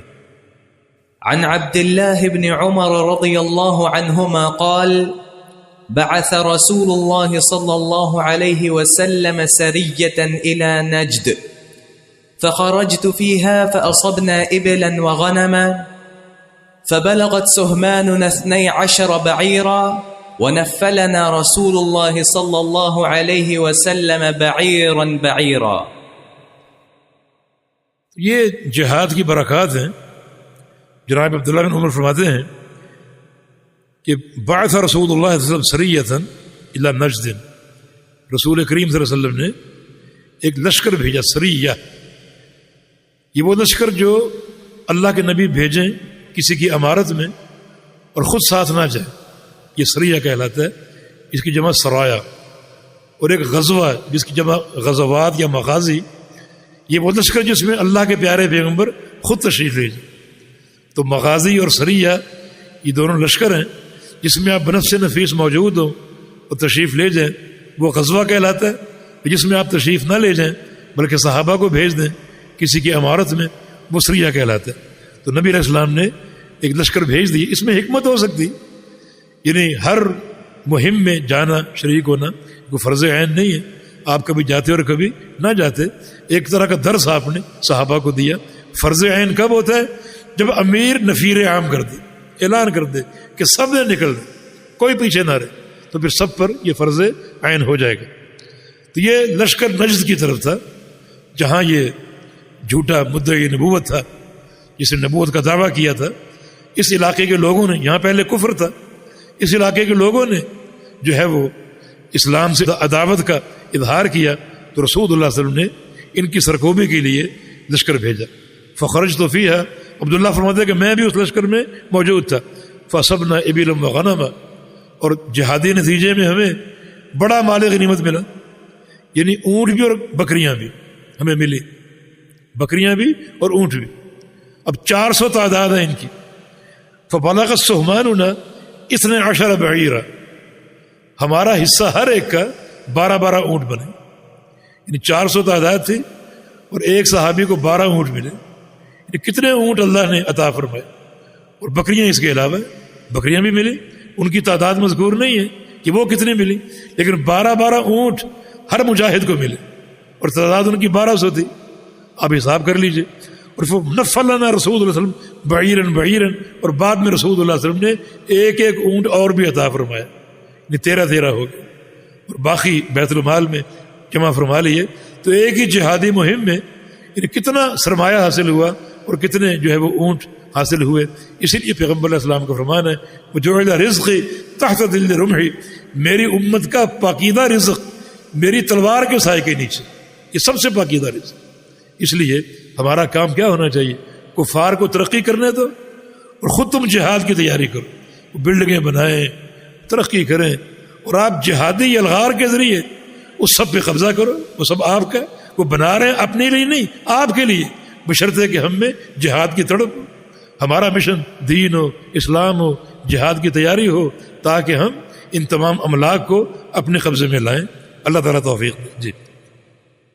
عن عبد الله بن عمر رضي الله عنهما عن النبي صلى الله عليه وسلم قال: إذا جمع الله الأولين والآخرين يرفع لكل غادر اللواء فيقال هذه غدرة فلان بن فلان. الاولین والآخرین، اول کے مقابلے میں آخر آتا ہے خے کی کسرے کے ساتھ. یہ جو حدیث آپ نے سنی ہے اس کا عنوان آپ یہ بنا لیں کہ جہادی امور میں دشمن کو دھوکہ دینے والا، غدر کرنے والا. یعنی اسلامی تعلیم میں یہ ناجائز. لیکن اسلام کی برکت اور وسعت آپ دیکھیں کہ دشمن کو بھی تحفظ دیا جا رہا ہے بعض حالات میں، کہ دھوکہ دینا ناجائز ہے، خود دشمنی کیوں نہ.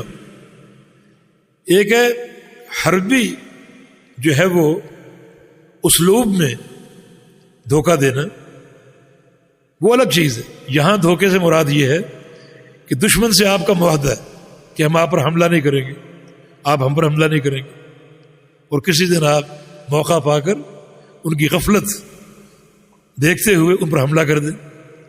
تو یہ غدر، نقض عہد ہے، یہ دھوکہ ہے جسے شریعت نے روکا کہ ایسا تم بالکل نہیں کر سکتے.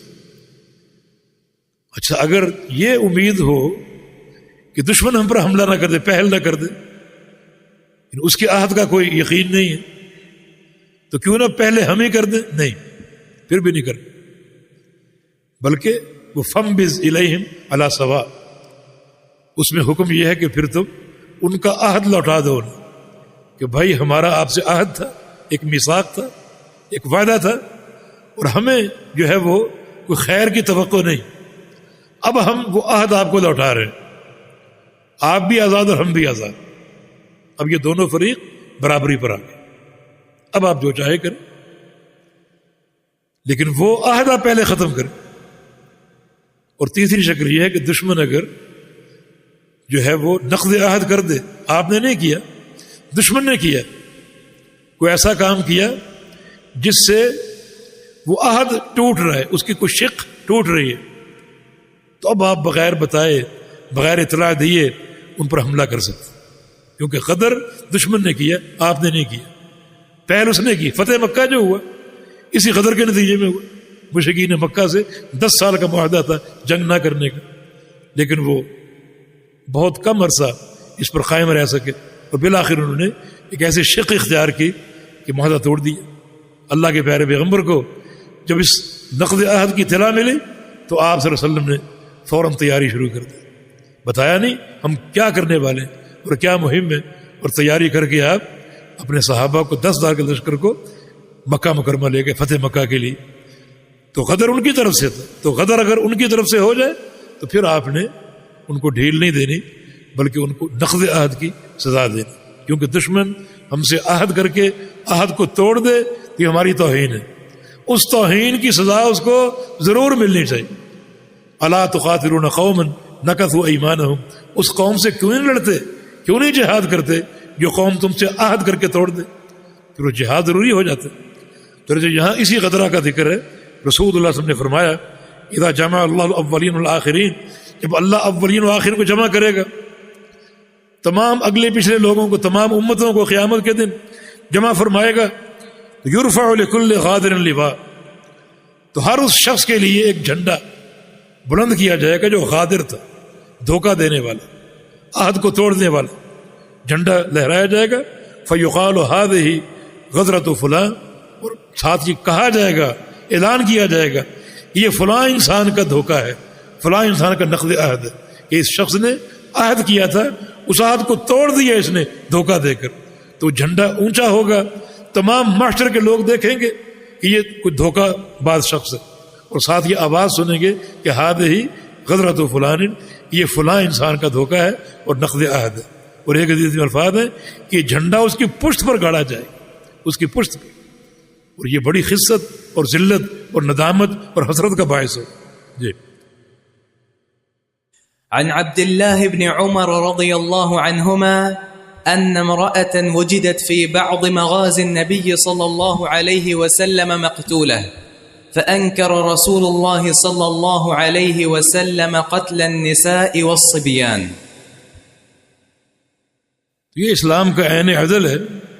ایک جہادی مہم میں نبی علیہ السلام نے دیکھا ان امرأۃ وجدت فی بعض مغازی النبی صلی اللہ علیہ وسلم مقتولہ، کہ ایک عورت قتل کر دی گئی، اور آپ نے اس عورت کی لاش دیکھی، مقتول دیکھی، حالانکہ عورت کافر تھی، تو آپ خاموش نہ رہ سکے۔ فانکر النبی صلی اللہ علیہ وسلم قتل النساء والصبیان، آپ نے جہاد میں عورتوں اور بچوں کو، اور ایک حدیث میں بوڑھوں کو قتل کرنے سے روک دیا۔ یہ لوگ کمزور ہیں اور یہ ہتھیار نہیں اٹھاتے، اگر یہ ہتھیار اٹھائیں یا نقصان دہ بن رہے ہوں کہ عورت لڑ تو نہیں رہی لیکن کوئی مخبری کر رہی ہے یا کسی قسم کا اور وہ تعاون کر رہی ہے، پھر اس کو مارنا ضروری ہے۔ لیکن اگر بیچاری شریک ہی نہیں قتل میں، لڑائی میں، نہ کوئی بچہ نہ کوئی بوڑھا، تو ان کو قتل کرنے سے روکا ہے۔ یہ اسلام کا عدل ہے۔ جی عن انس بن مالك رضي الله عنه ان عبد الرحمن بن عوف والزبير بن العوام شكيا القمل الى النبي صلى الله عليه وسلم في غزوة لهما، فرخص لهما في قميص الحرير فرأيته عليهما۔ جناب انس فرماتے ہیں کہ عبد الرحمن بن عوف رضی اللہ عنہ اور زبیر بن عوام رضی اللہ عنہ، ان دونوں نے ایک جہادی سفر میں نبی علیہ السلام سے شکایت کی، شکا یا القمل، جوؤں کی، کہ جسم میں جو ہیں وہ جوئیں اور بڑی خارش ہے اور بڑی تکلیف ہے، بلکہ زخم بھی خارش سے بن گئے ہیں، اور یہ جو ایک درست لباس ہے اس سے اور جلن ہو رہی ہے اور تکلیف ہو رہی ہے۔ تو کسی غزوہ میں یہ واقعہ پیش آیا، فرخص لهما رسول اللہ علیہ وسلم فی قمیص الحریر، تو نبی علیہ السلام نے ان کو رخصت دی کہ تم ریشم کی قمیص پہن لو، کیونکہ ریشم ایک نرم لباس ہوتا ہے، اگر وہ کسی زخم سے ٹکراتا ہے تو زیادہ جلن کا باعث نہیں ہوگا۔ تو خاص طور پہ جہادی عنوان سے، حالانکہ اس حدیث کا محل کتاب اللباس ہونا چاہیے، لیکن کتاب الجہاد میں ذکر کیا اس لیے کہ جہاد کے موقع پر ریشم پہننا اگر خارش نہ بھی ہو تو بعض وجوہ میں جائز ہے، کیونکہ جہاد میں دشمن کو جلانا مقصود ہوتا ہے۔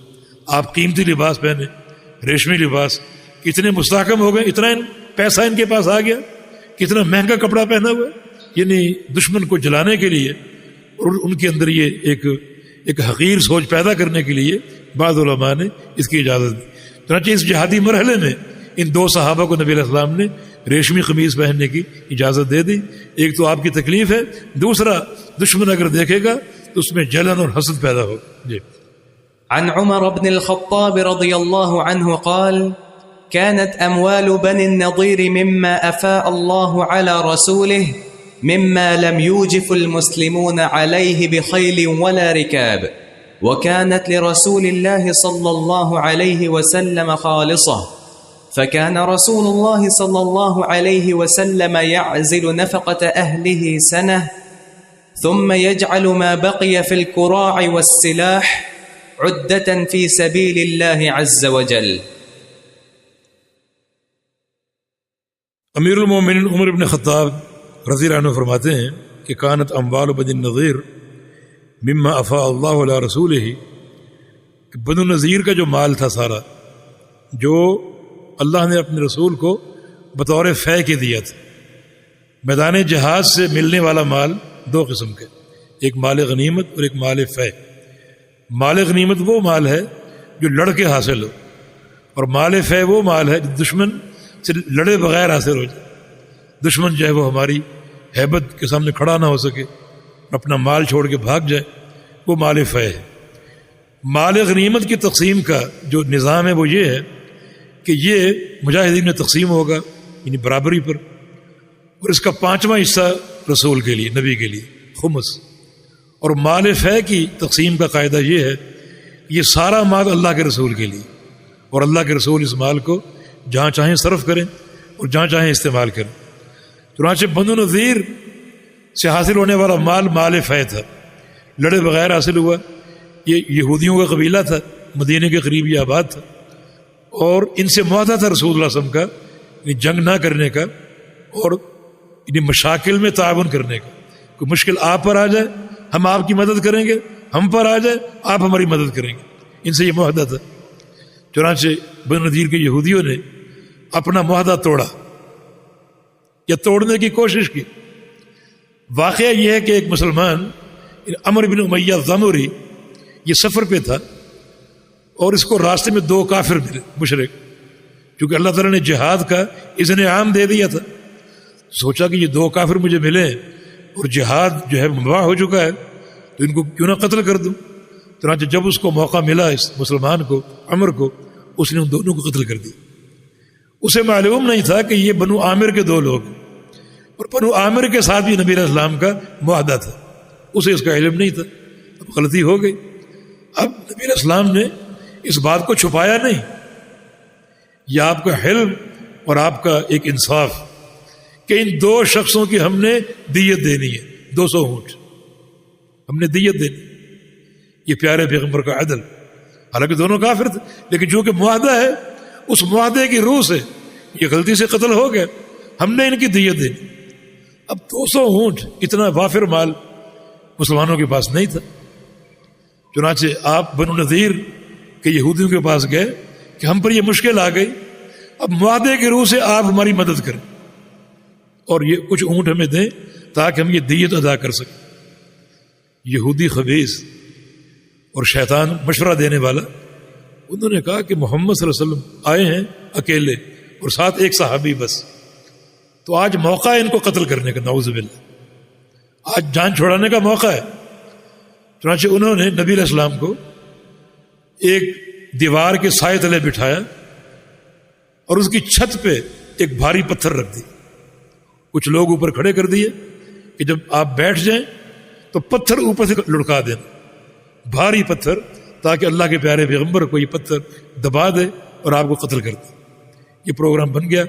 آپ بیٹھ گئے، پتھر اوپر رکھ دیا گیا، اور کچھ شرارتی خبیث شیطان یہودی اوپر چڑھ گئے. بعین اسی وقت جبریل امین آ گئے اور نبی علیہ السلام کو آگاہ کر دیا. یہ ان کی سازش، یہ ان کی سازش. وہ قتل پر کے درپے ہیں. جس قوم سے معاہدہ ہے وہ قوم مسلمانوں کے امام کو اور نبی برحق کو قتل کرنا چاہ رہے. یہ تو غدر ہوا نا، اور دھوکہ اور نقض عہد. جبریل امین نے آ کر خبر دے دی. نبی علیہ السلام اٹھے اور کوئی تاثر نہیں دیا کہ ہمیں خبر مل گئی، بلکہ ظاہر یہ کیا کہ میں قضاء حاجت کے لیے جا رہا ہوں. ساتھی کو ساتھ لیا اور وہاں سے چلے. یہودی بھی سمجھے کہ آپ قضاء حاجت کے لیے جا رہے ہیں. اب یہودی انتظار کر رہے ہیں، مگر رسول اللہ صلی اللہ علیہ وسلم مدینہ منورہ چلے گئے اور صحابہ کا جتھا ایک تیار کر کے واپس بنو نذیر آ گئے اور آ کر ان پر حملہ کر دیا. یہودیوں نے لڑنے سے معذوری ظاہر کر دی اور کہا کہ ہم یہاں سے نکل جاتے ہیں، اپنے علاقے چھوڑ دیتے ہیں، اپنے باغات چھوڑ دیتے ہیں، اور بس اپنے اونٹوں پر ہم نکلتے ہیں. اتنی ہمیں اجازت دے دو کہ اونٹ جتنا سامان اٹھا سکیں اتنا ہم ساتھ لے جاتے ہیں. باقی سامان آپ کا مال غنیمت. تو کسی لڑائی کے بغیر اتنا یہ مال حاصل ہوا، یہ سارا مال فے کہلاتا ہے جو نبی کا حق ہے. چنانچہ رسول اللہ علیہ وسلم اس مال کو کیسے استعمال کرتے تھے؟ فرماتا ہے کہ مما لم یوجف المسلمون علیہ بخیل ولا رکاب، اس مال کو حاصل کرنے کے لیے مسلمانوں نے اپنے گھوڑے اور اونٹ دوڑائے نہیں تھے، لڑائی نہیں کی تھی، جہاد نہیں کیا تھا. وکانت لرسول اللہ خالصا، یہ سارا مال نبی علیہ السلام کے لیے خالص تھا. فکان رسول اللہ علیہ وسلم یعدل نفقۃ اہلہ سنۃ، تو رسول اللہ علیہ وسلم اس مال میں سے سال بھر کا اپنے اہل کا نفقہ نکال لیا کرتے تھے. اپنے اہل کا، جو آپ کی بیویاں تھیں امہات المومنین، ایک اندازے تھے، ان کا سال بھر کا خرچہ نکال کے الگ کر لیتے، اور باقی سارا مال آپ خرچ کرتے قرا اور سلاح میں. قرا یعنی جانور، گھوڑے اور اونٹ وغیرہ خریدنے میں، تاکہ ان کی پشت پر بیٹھ کر جہاد کریں، اور سلاح اسلحہ، کیونکہ جہاد فرض ہو چکا اور اس کا آغاز ہو چکا، اور مسلمانوں کو ضرورت تھی کہ مستحکم ہو. چنانچہ پیارے پیغمبر محمد رسول اللہ علیہ وسلم اپنے اہل کا نفقہ نکالنے کے بعد سارا مال سواریوں کی خریداری میں اور اسلحے کی خریداری میں خرچ کر دیتے. عدۃ فی سبیل اللہ، اللہ کی راہ میں جہاد کی تیاری کے لیے. تو یہ مال کی محبت نہیں، دنیا کی محبت نہیں، سارا مال آپ خرچ کر دیتے، کوئی حقدار ہوتا اس کو آپ دیتے، اور باقی اکثر مال آپ جہاد کی تیاری میں صرف کر دیتے. جی. عن عبد الله بن عمر رضي الله عنهما قال أجرى النبي صلى الله عليه وسلم ما ضمر من الخيل من الحفياء إلى ثنية الوداع، وأجرى ما لم يضمر من الثنية إلى مسجد بني زريق. قال ابن عمر وكنت في من أجرى. قال سفيان من الحفياء إلى ثنية الوداع 5 أميال أو 6، ومن ثنية الوداع إلى مسجد بني زريق میل. یہ بھی ایک جہادی تربیت کا حصہ ہے جو نبی علیہ السلام اس کا اہتمام فرمایا کرتے تھے. گھوڑوں کی دوڑ کا، گھوڑوں کی دوڑ کا، تاکہ یہ گھوڑے یہ بڑے سست نہ ہو جائیں، ایسا نہ ہو کہ وقت آئے اور یہ اپنا کام نہ دکھا سکیں. تو گھوڑوں کی دوڑ آپ لگایا کرتے تھے. گھوڑوں کی 2 قسمیں، ایک ہے مزمر گھوڑا اور ایک ہے غیر مزمر. مزمر گھوڑا وہ ہے جس کو ایک کمرے میں بند کر دیا جاتا، جس میں کوئی زیادہ ہوا کے داخل ہونے کا امکان نہ ہوتا، اور اس گھوڑے کو بہت کم کھانا دیا جاتا، بہت کم، اس کو بھوکا رکھا جاتا، اور اس کے اوپر ایک چمڑے کا ایک لباس یا ایک تھیلا سا ڈال دیا جاتا تاکہ اس کو پسینہ آئے. کھانا کم ہو تاکہ اس کی چستی اور چالاکی یہ قائم رہے، اور پسینہ اس کا بہے تاکہ اس کا جسم مضبوط ہو پسینے کے بہنے سے، اور اس کا گوشت اندر سے خشک ہو. خشک ہوگا تو زیادہ دوڑے گا اور زیادہ یہ ہمت اور نشاط سے کام کرے گا. یہ مزمر گھوڑا ہے. اور ایک غیر مزمر گھوڑا جو کھا رہا ہے، پی رہا ہے، اور اس کی تضمیر آپ نے نہیں فرمائی، اس کو بھی صرف کھلایا جا رہا ہے اور پلایا جا رہا ہے.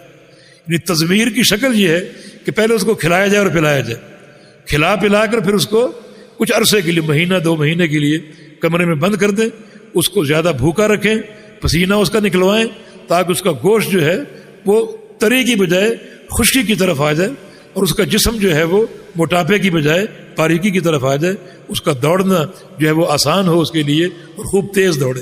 یہ مزمر گھوڑا ہے. اور غیر مزمر جو بھی صرف کھانے پینے کے مرحلے میں کھا پی رہا ہے، تو نبی علیہ السلام جو ہے جو مزمر گھوڑوں کی دوڑ لگاتے.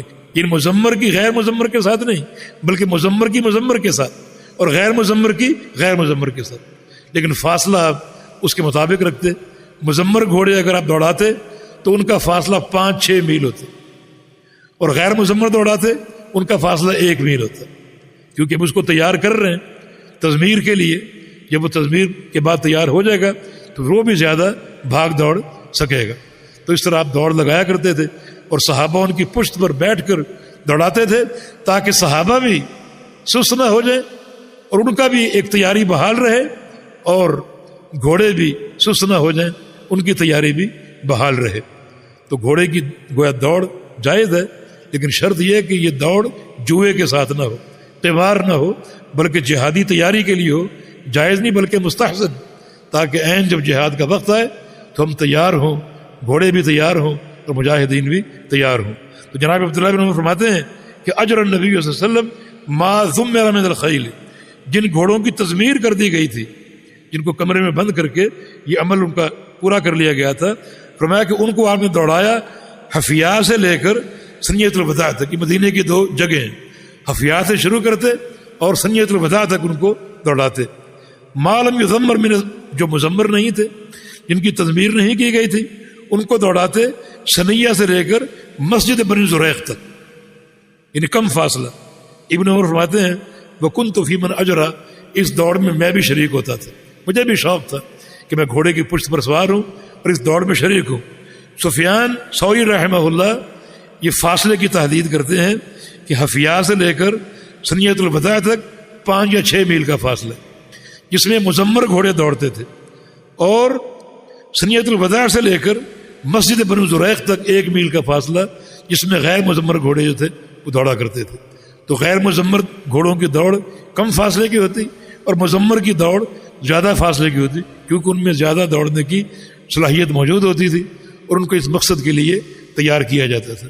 وَعِدُّوا لَهُم مَّا اسْتَطَعْتُم مِّن قُوَّةٍ، دشمن کے مقابلے میں تیاری کرو، آرام سے نہ بیٹھو، تیاری کرتے رہو اور کوئی نہ کوئی تیاری کرتے رہو، اور اپنے ان اعمال کو جو ہے وہ کسی نہ کسی جہادی مہم کے لیے جو ہے وہ رکھا کرو نیت میں، عمل چاہے نہ بھی ہو۔ یہ آخری حدیث تھی آج کی، ایک چھوٹا سا واقعہ سنا کر بات آج ختم کرتے ہیں۔ امام بخاری رحمہ اللہ کا واقعہ، اپنے کاتب ابو حاتم کے ساتھ طلب حدیث کے ایک سفر میں تھے، اور امام بخاری رحمہ اللہ بازار نہیں جاتے تھے، بہت کم جاتے تھے، پیسہ تھا بہت، کیونکہ والد نے بڑا ترکہ چھوڑا تھا، اور اپنے پیسے سے مزاربت کیا کرتے تھے، تاجروں کو دیتے تھے، وہ تجارت کرتے تھے اور نفع امام بخاری کو دیا کرتے تھے، تاکہ امام بخاری کی جو ساری جو توجہ ہے وہ طلب علم پر ہو، نہ کہ تجارت پر۔ چنانچہ یہ ایک سفر تھا جاری طلب علم کا، طلب حدیث کا۔ امام بخاری نے اپنے کاتب سے کہا کہ ہمیں بھوک لگی ہے، تو آپ شہر تھوڑا سا فاصلے پر ہے، آپ جائیں کچھ کھانا لائیں، میں یہاں آپ کا انتظار کرتا ہوں۔ ابو حاتم گئے، کھانا لے کر آئے، اور آ کر کہا کہ امام بخاری کو جب میں نے آ کر دیکھا تو میں حیران ہو گیا۔ امام بخاری سیدھے لیٹے ہوئے، سیدھے، کروٹ کے بل نہیں بلکہ سیدھے لیٹے ہوئے۔ بڑی عجیب بات ہے کہ سیدھے کیوں لیٹے ہوئے؟ میں نے پوچھا امام بخاری سے کہ آپ سیدھے کیوں لیٹے ہوئے؟ فرمایا کہ یہ بارڈر کی پٹی جو جہاں پر ہم چل رہے ہیں، یہ بارڈر کی پٹی، یہ ہمارا علاقہ ہے اور آگے دشمن کا علاقہ ہے، تو میں لیٹنا چاہ رہا تھا، آرام کرنا چاہ رہا تھا، تو میں نے سوچا کہ میں اس طرح لیٹوں کہ میرا رخ جو ہے وہ دشمن کے علاقے کی طرف ہو۔ میں لیٹ گیا، آرام بھی ہو رہا ہے اور نیت میں نے پہرے کی بھی کر لی کہ میری نظر دشمن کے علاقے کی طرف ہو۔ تو یہ بارڈر پر رباط جس کو کہتے ہیں، یہ بارڈر پر پہرے کی نیت میں نے کر لی۔ تو دیکھیں ایک مومن کا عمل کہ اپنے کسی عمل کو وہ رائے گاہ نہیں چھوڑتا۔ باقی ایک نقطہ رہ گیا کہ ابو حاتم امام بخاری کو سیدھا لیٹے ہوئے دیکھ کر حیران کیوں؟ اللہ اکبر، بڑا اس میں ایک نصیحت ہمارے لیے۔ انہوں نے جب بھی امام بخاری کو دیکھا دائیں کروٹ سنت کے مطابق لیٹے ہوئے دیکھا۔ آج پہلی دفعہ سیدھا چٹ لیٹے ہوئے دیکھا، پہلی دفعہ کہ امام بخاری ہر عمل میں سنت کی اتباع کرنے والے۔ تو آج سیدھے کیوں لیٹے ہوئے؟ لیکن سیدھے لیٹنے میں جو تھا وہ ایک رمز تھی، تاکہ انسان دشمن کے علاقے کی نگرانی بھی کرے، اور اگر دشمن کوئی آ بھی جائے سیدھا لیٹا ہو تو اٹھنا آسان ہوتا ہے، ان مقاصد کے تحت۔ اور ابو حاتم کی حیرت کہ امام بخاری تو ہمیشہ سنت کے مطابق دائیں کروٹ پر لیٹتے ہیں، آج خلاف سنت کیوں لیٹے ہوئے؟ تو اللہ تعالی ہمیں بھی منہج محدثین کے مطابق دین کو سمجھنے اور رموز کو پہچاننے کی اور سنت پر عمل کرنے کی توفیق عطا فرمائے۔ اقول قولی هذا واستغفر الله لي ولكم واخر دعوانا الحمد لله رب العالمين۔ اعوذ بالله من الشيطان الرجيم، بسم الله الرحمن الرحيم، الحمد لله، الصلاة والسلام على رسول الله، اللهم اغفر لنا ولشيخنا وللحاضرين والسامعين۔ فقد قال المؤلف رحمنا الله وإياه ونفعنا بعلومه، كتاب الجهاد، عن عبد الله بن عمر رضي الله عنهما قال: عرضت على رسول الله صلى الله عليه وسلم يوم أحد وأنا ابن 14 سنة فلم يجزني في المقاتلة، وعرضت عليه يوم الخندق وأنا ابن 15 سنة فأجازني. الحمد لله رب العالمين، والصلاة والسلام على أشرف الأنبياء والمرسلين نبينا محمد وعلى آله وصحبه وأهل طاعته أجمعين. أما بعد، آپ نے جو حدیث سماعت فرمائی ہے یہ عبداللہ بن عمر رضی اللہ عنہما کی روایت سے ہے، اور اس میں وہ فرماتے ہیں کہ عرضت علی رسول اللہ صلی اللہ علیہ وسلم یوم احد، کہ میں رسول کریم صلی اللہ علیہ وسلم پر جنگ احد والے دن پیش کیا گیا. وَأَنَا ابْنُ 14 سنہ، میری عمر 14 سال تھی. فلم یجزنی فی المقاتلہ، تو آپ صلی اللہ علیہ وسلم نے مجھے اجازت نہیں دی مقاتلین لڑنے والوں میں شریک ہونے کی اور داخل ہونے کی، کہ چھوٹی عمر کی بنا پر آپ نے مجھے رد کر دیا. اور ایک حدیث کے الفاظ ہیں کہ استصغرت انا، یہ برا بن عازب فرماتے ہیں، استصغرت انا وابن عمر یوم احد، برا بن عازب کہ مجھے اور ابن عمر کو احد والے دن چھوٹا قرار دیا گیا اور میدان سے واپس بھیج دیا گیا کہ آپ ابھی چھوٹے ہیں، نابالغ ہیں، اور آپ مقاتلین میں شمار نہیں ہو سکتے اور داخل نہیں ہو سکتے. وعرضت علیہ یوم الخندق، پھر میں آپ صلی اللہ علیہ وسلم پر دوبارہ پیش کیا گیا جنگ خندق والے دن، ان 1 سال بعد. وَأَنَا ابْنُ 15 سنہ، اس وقت میری عمر 15 سال ہو چکی تھی. فَأَجَازَنِي، تو اب کہ آپ نے مجھے اجازت دے دی کہ اب آپ میدان جہاد میں جا سکتے ہیں، کیونکہ آپ بالغ ہو چکے ہیں. اس سے یہ ثابت ہوا کہ رسول کریم صلی اللہ علیہ وسلم میدان جہاد میں اپنے صحابہ کو ایک ایک کو چیک کرتے کہ کوئی جذبات میں بچہ نہ آ جائے. اور اسی پر ہم قیاس کرتے ہوئے ایسے بوڑھے جو لڑنے کے قابل نہیں ہیں انہیں بھی شامل نہیں ہونا چاہیے، یا پھر کوئی مریض ہو، معذور ہو، جیسے کوئی نابینا ہے، لنگڑا ہے یا ہاتھوں سے معذور ہے، تو انہیں شرکت نہیں کرنی چاہیے. تو رسول کریم صلی اللہ علیہ وسلم نے عبداللہ بن عمر کو رد کر دیا کیونکہ بچے تھے، لیکن جب جنگ خندق کے لیے گئے تو آپ قبول کر لیے گئے. اب آپ 15 سال کے ہو چکے تھے اور بالغ ہو چکے تھے. کسی بچے کی بلوغت 3 چیزوں سے پرکھی جا سکتی ہے. ایک عمر کا 15 سال ہونا، دوسرا احتلام، اور تیسرا اگر اس کے زیر ناف بال پیدا ہو چکے. اور یہی 3 علامتیں کسی بچی کی بلوغت کی بھی ہیں. ہاں، البتہ خاتون کی ایک چوتھی علامت بھی ہے، اور وہ اس کے حیض کا، ماہواری کا آغاز. بار کیف یہ حدیث اس بات کی دلیل ہے کہ ایک امام وقت کی ذمہ داری ہے کہ مجاہدین کو چیک کرے اور کوئی ایسا شخص میدان میں نہ جائے جو حربی اعتبار سے فٹ نہیں، لیکن اگر اس کا اصرار ہو، جیسے نبی علیہ السلام کے دور میں جنگ احد میں عمر بن جبوہ نے اصرار کیا تھا. یہ دیر سے اسلام لائے تھے، بوڑھے ہو چکے تھے، اور جنگ احد جو ہے اس کا وقت آ گیا. لنگڑے بھی تھے اور بوڑھے بھی تھے. انہوں نے ضد کی کہ میں ضرور اس جنگ میں شرکت کرنا چاہتا ہوں. تو ان کے بیٹوں نے بہت سمجھایا کہ آپ اس قابل ہی نہیں، مگر نہیں مانے. حتیٰ کہ بیٹوں نے نبی علیہ السلام سے آ کر شکایت کی کہ ہمارے بابا کو آپ سمجھائیے. تو آپ نے بلا کر سمجھایا کہ تم واقعتاً معذور ہو، بڑھاپا بھی ہے اور معذوری، لنگڑا پن بھی ہے. اور قرآن میں بھی لیس علی العارج حرج ولا علی العارج حرج، کہ لنگڑا انسان اگر شریک نہ ہو تو کوئی حرج نہیں ہے، کوئی گناہ نہیں. تو اس نے کہا کہ میں جانا چاہتا ہوں، میرا ایک دلی خواہش. اور جہاں تک لنگڑا پن ہے تو اس کی زبان سے ایک جملہ نکل گیا کہ اتعرج بعرجتی فی الجنہ، کہ میں لنگڑا لنگڑا کر جنت میں پہنچ جاؤں، ہو سکتا ہے جن کے پاؤں سلامت ہیں ان سے پہلے پہنچ جاؤں۔ تو پھر نبی علیہ السلام نے فرمایا کہ اپنے بابا کو اجازت دے دو، ان کا یہ عزم اور جذبہ، تو پھر ان کو اجازت مل گئی، جنگ احد میں یہ شہید ہو گئے تھے۔ لیکن ایک عجیب واقعہ پیش آیا، شہادت کے بعد جب تدفین کا وقت آیا جنگ احد کے بعد، تو بچوں نے خواہش ظاہر کی کہ اپنے باپ کو ہم مدینہ شہر لے جا کر بقیع میں دفن کر دیں، تو آپ نے اجازت دے دی۔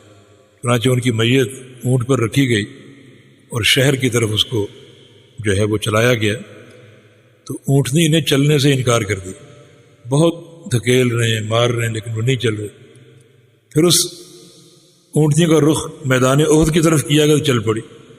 تو کئی بار یہ چیک کیا گیا، شہر کی طرف کرتے رک جاتے اور میدان کی طرف کرتے تو چل پڑتے۔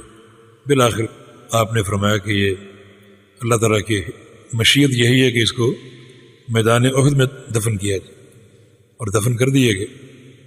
مگر اس میں کیا رمز تھی؟ یہ اونٹنی شہر کی طرف کیوں نہیں جا رہی تھی اور میدان احد کی طرف کیوں جا رہی تھی؟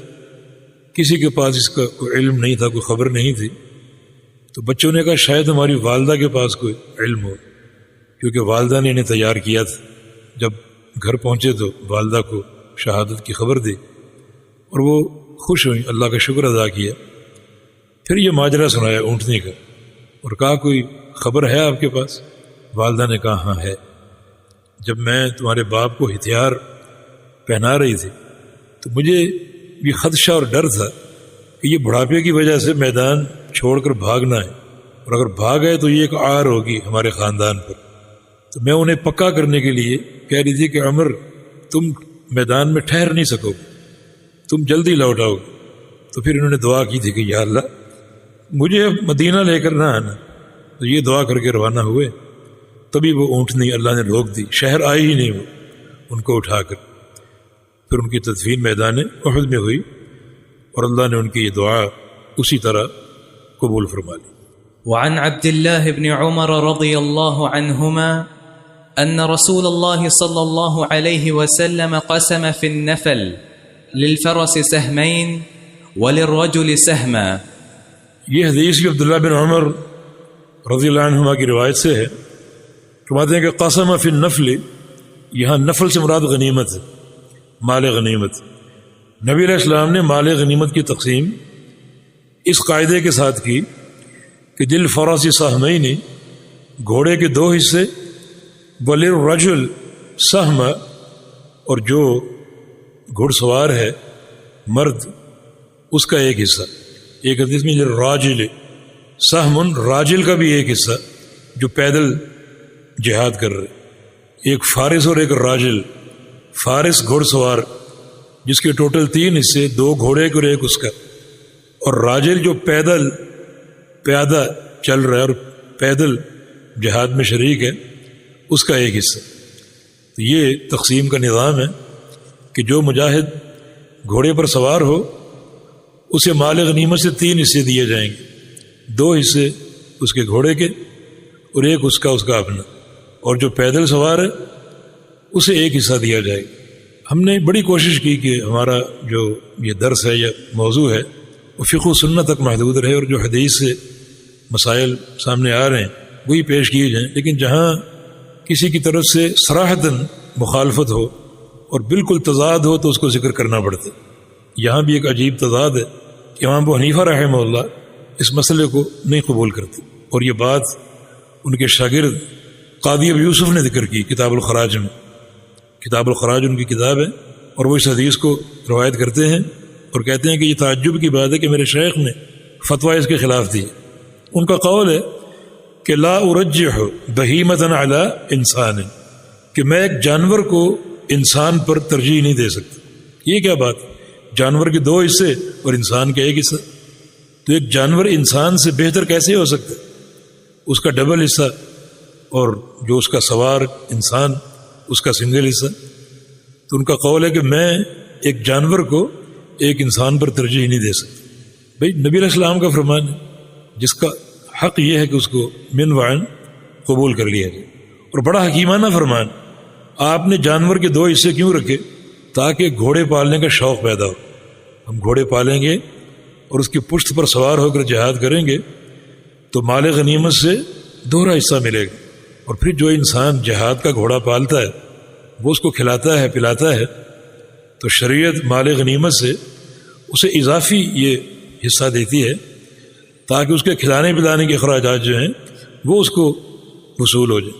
تو شریعت کا یہ فرمان تو حکیمانہ ہے کہ گھوڑے کے اخراجات ادا ہو جائیں اور پھر اس طرح گھوڑے پالنے کی ترغیب بھی ہو.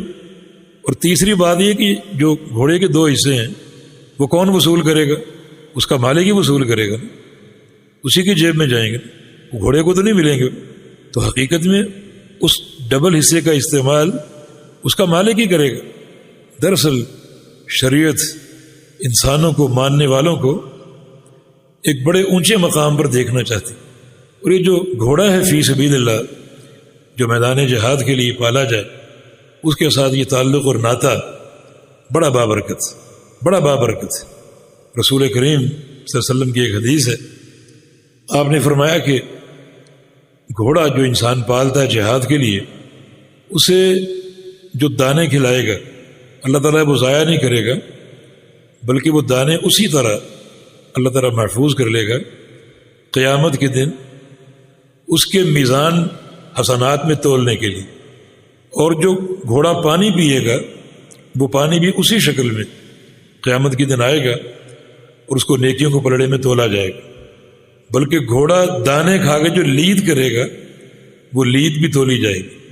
پانی پی کر جو پیشاب کرے گا وہ پیشاب بھی تولا جائے گا. یہ تو ایک عظیم تعلق ہے تاکہ گھوڑے پالنے کا شوق ہو. اور یہ دنیا کا اجر تو ہے ہی ہے، لیکن آخرت کا اجر بے تحاشا یہ بھی انسانوں کو حاصل ہو تو بڑے شرف کی بات ہے.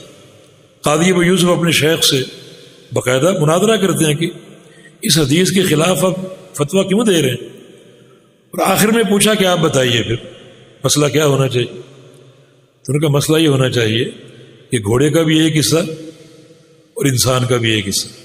تو قاضی صاحب نے فرمایا کہ پھر برابر رکھنا جائز ہے. گھوڑا یا ایک چوپایا انسان کے برابر ہو سکتا ہے، پھر ہونا تو چاہیے تھا کہ گھوڑے کا ایک حصہ اور انسان کے 2 حصے ہوں. تو آپ نے برابر کیوں کر دیا؟ تو بہرکیف نبی علیہ السلام کی سنت اور حدیث اسے قبول کرنے میں عافیت ہے اور سعادت. اللہ پاک ہم سب کو توفیق عطا فرمائے. جی. وعن عبد الله بن عمر رضي الله عنهما أن رسول الله صلى الله عليه وسلم كان ينفل بعض من يبعث في السرايا لأنفسهم خاصة سوى قسم عامة الجيش. وعنہ یعنی اسی سے روایت، اس سے مراد جو پچھلی حدیث کا راوی ہے وہی اس حدیث کا راوی ہے، اور پیچھے عبداللہ بن عمر کی روایتیں ہی آ رہی ہیں. فرماتے ہیں کہ ان رسول اللہ صلی اللہ علیہ وسلم کان ینفل بعد من یبعث فی السرایا لانفسهم خاصہ، کہ رسول کریم صلی اللہ علیہ وسلم بعض صحابہ کو جن کو ایک لشکر میں آپ بھیجتے سریہ میں، کل بتا تھا کہ سریہ وہ لشکر ہے جہاد کا جس کو اللہ کے نبی روانہ کر دیں کسی کی قیادت میں اور خود اس میں شریک نہ ہو، اور جس میں آپ شریک ہوں اس کو غزوہ یا مغازی کہا جاتا ہے. تو بعض اوقات آپ لشکر بھیجتے اور اس لشکر میں شریک کسی ایک صحابی کو عام غنیمت سے زیادہ حصہ دیتے، لأنفسهم خاصہ جو ان کے لیے خاص ہوتا، سوا قسم عامت الجیش، اس تقسیم کے علاوہ جو عام لشکر کے لیے ہوتی اس سے بڑھ کر آپ کسی صحابی کو عطا فرمایا کرتے تھے. دیکھیں جو مال غنیمت جمع ہوتا ہے اس کی ترتیب اس طرح ہے کہ جو مخصوص کسی کا مال بنتا ہے پہلے وہ نکال کر دے دیا جائے. جیسے کل آپ نے پڑھا کہ جو کسی مخصوص کافر کو قتل کرے تو اس کا سامان اس کو دیا جائے گا، تو وہ سامان الگ کر دیا جاتا اور اس مجاہد کو ملتا جو اس کا قاتل ہوتا. اس کے بعد اس مال میں سے خمس نکالا جاتا، 5واں حصہ جو اللہ کے نبی کا حق، کہ اللہ کے نبی صلی اللہ علیہ وسلم اس 5ویں حصے میں جو چاہے تصرف فرمائے. اور پھر جو باقی مال بچتا یعنی 4 ربع یہ مجاہدین میں برابری کی بنیاد پر تقسیم ہوتی، اور اس تقسیم کا قاعدہ یہ تھا کہ اگر کوئی فارس ہے گھڑ سوار تو اس کو 3 حصے ملتے، 2 گھوڑے کے اور 1 اس کا، اور اگر کوئی پیادہ اس میں شریک ہے تو اس کو 1 حصہ دیا جاتا۔ اور نبی علیہ السلام بعض اوقات بعض صحابہ کو الگ سے اسپیشل حصہ بھی دیا کرتے، جو اس بات کی دلیل ہے کہ ایک امیر جیش یا امیر جہاد اگر مخصوص کسی کو الگ حصہ کوئی دینا چاہے اس کی زیادہ محنت کی وجہ سے یا اس کی قربانی کی وجہ سے تو دے سکتا ہے۔ امیر کو اتنا اختیار ہے کہ اگر کسی نے زیادہ محنت کی، مثلا زیادہ کفار کو قتل کیا، تو اس کو زیادہ وہ نواز سکتا ہے اس کی حوصلہ افزائی کے لیے، یا پھر بعض اوقات ایک شرط لگا دے کہ اگر آپ نے جہاد میں ایسا کیا تو آپ کو اتنا اضافی ہم دیں گے، یہ بھی درست ہے۔ تو بہر کیا یہ امیر کی ثوابدید پر ہے، اللہ اعلم۔ جی عن أبي موسى عبد الله بن قيس الأشعري رضي الله عنه عن النبي صلى الله عليه وسلم قال: من حمل علينا السلاح فليس منا۔ ابو موسیٰ اشعری رضی اللہ تعالیٰ عنہ اس حدیث کے راوی ہیں، یمن کے صحابی تھے، اور ان کا تمیز یہ تھا کہ نبی علیہ السلام نے فرمایا تھا کہ لقد اعطی هذا مزمارا من مزامیر آل داود، کہ ابو موسیٰ اشعری کو اللہ تعالیٰ نے لحن داودی دیا ہے۔ جب یہ قرآن پڑھتے ہیں تو لگتا ہے کہ داود علیہ السلام اللہ کی وحی کی تلاوت کر رہے ہیں، اور یہ بڑے شرف کی بات ہے، کیونکہ اللہ رب العزت بندے کی جو تلاوت ہے بڑی محبت سے سنتا ہے۔ ما اذن اللہ لشیء اذنہ لنبی یتغنی بالقرآن، اللہ تعالیٰ جس محبت سے اپنے بندے کی تلاوت قرآن سنتا ہے، اس محبت سے اور کوئی چیز نہیں سنتا۔ یہ ایک شرف کی بات ہے ان کے لیے۔ ہم بھی کوشش کریں کہ اچھے لحن سے قرآن پاک پڑھیں، جو زیادہ اللہ تعالیٰ کی محبت کے حصول کا ذریعہ بنے گا۔ والتوفیق بید اللہ تعالی۔ فرماتے ہیں کہ رسول اللہ صلی اللہ علیہ وسلم نے ارشاد فرمایا: من حمل علینا السلاح فلیس منا، جو شخص ہم پر ہتھیار اٹھائے وہ ہم میں سے نہیں، ہم پر ہتھیار اٹھائے وہ ہم میں سے نہیں۔ اس کی 2 تفسیریں ہیں، ہو سکتی ہیں۔ ایک یہ کہ بطور بغاوت ہتھیار اٹھائے، اسلامی جماعت سے نکل جائے، ولی امر پر بغاوت اختیار کر لے اور تلوار نکال لے، فرمایا کہ وہ ہم میں سے نہیں۔ دوسرا، تلوار اٹھانا، اسلحہ اٹھانا تخویفاً، ڈرانے کے لیے، یہ بھی باعث وعید ہے۔ اس لیے حدیث میں آتا ہے کہ جب کوئی تم چھری وغیرہ یا کوئی تلوار اٹھا کر لے جاؤ تو اس کی دھار کو نیچے رکھو، دھار اوپر رکھو گے تو یہ بھی ایک خوف کا اور ہراس کا ذریعہ بن سکتا ہے۔ تو شریعت نے معاشرے میں یعنی بڑے ایک امن اور عافیت اور سلامتی کی فضا پیدا کرنے کی اور رکھنے کی کوشش بھی کی اور تلقین بھی کی۔ جو پہلی شکل ہے جو ہم پر ہتھیار اٹھائے عذرو بغاوت، یہ ایک انتہائی بڑا جرم ہے جو ناقابل معافی ہے، اور اس کو دین سے خارج قرار دیا گیا ہے۔ جو حدیث آپ پڑھتے ہیں کہ اگر ولی الامر سے کفر بواح دیکھو، بالکل کھلم کھلا کفر کا وہ مرتکب ہو، تو پھر خروج اور بغاوت اختیار کی جا سکتی۔ تو یہ بھی ہر حال میں نہیں، بلکہ اگر امیر کفر بواح کا مرتکب ہوتا ہے تو پھر آپ نے دیکھنا کہ میں مقاومت کی اور مقابلے کی طاقت رکھتا ہوں۔ اگر طاقت نہیں رکھتے تو اس خروج کی کوئی ضرورت نہیں، وہ بھی معصیت ہوگی۔ اگر طاقت رکھتے ہیں تو پھر یہ سوچو کہ خروج اختیار کرنے میں مصلحت ہے یا مفسدہ ہے۔ ایسا تو نہیں کہ خون بہے، لوگ قتل ہوں۔ ایسی اصلاح جو لوگوں کی لاشوں پر قائم ہو، دین اس کا قائل نہیں۔ یہ ایسا اسلام کی تنفیذ جو اپنے مسلمانوں کی لاشوں پر ہو، دین اس کی اجازت نہیں تھا۔ بل فتنہ تو اشد من القتل، یہ فتنہ جو ہے یہ قتل سے زیادہ سنگین گناہ ہے۔ تو اس لیے یہ حملے سلاح جو ہے، ہتھیار اٹھانا، یہ ایک جرم ہے ناقابل برداشت، اور آپ نے ایسے شخص کو امت سے خارج قرار دیا۔ جی۔ وعن ابی موسى الاشعری رضی اللہ عنہ قال: سئل رسول الله صلى الله عليه وسلم عن الرجل يقاتل شجاعة ويقاتل حمية ويقاتل رياء أي ذلك في سبيل الله عز وجل؟ فقال رسول الله صلى الله عليه وسلم من قاتل لتكون كلمة الله هي العليا فهو في سبيل الله. جو پچھلی حدیث ہے اس میں یعنی ایک مثال سے بات اور واضح ہوگی. خوارج یہ پہلی بدعت ہے امت مسلمہ میں جاری اور قائم ہونے والی، اور اس خوارج کی بدعت کی اساس جو تھی وہ حملے سلاح پر تھی. انہوں نے ہتھیار اٹھائے، تلوار اٹھائی ولی امر کے خلاف، اور ایک عظیم فتنہ پیدا ہوا جو بے شمار ہلاکتوں اور شہادتوں پر منتج ہوا. نبی علیہ السلام کا فرمان ہے الخوارج ہم کلاب النار، کہ خارجی جہنم کے کتے ہوں گے. اتنی شدید یہ بدعت ہے اور یہ کردار اتنا ہولناک اور ہیبت ناک ہے. ایک مشرک جہنم میں کتا بنا کر داخل نہیں ہوگا، لیکن خوارج جو کلمہ گو ہیں جن کا یہ کردار، ایک امت کی تکفیر، دوسرا بغاوت اور ہتھیار اٹھانا، فرمایا کہ جہنم کے کتے ہوں گے.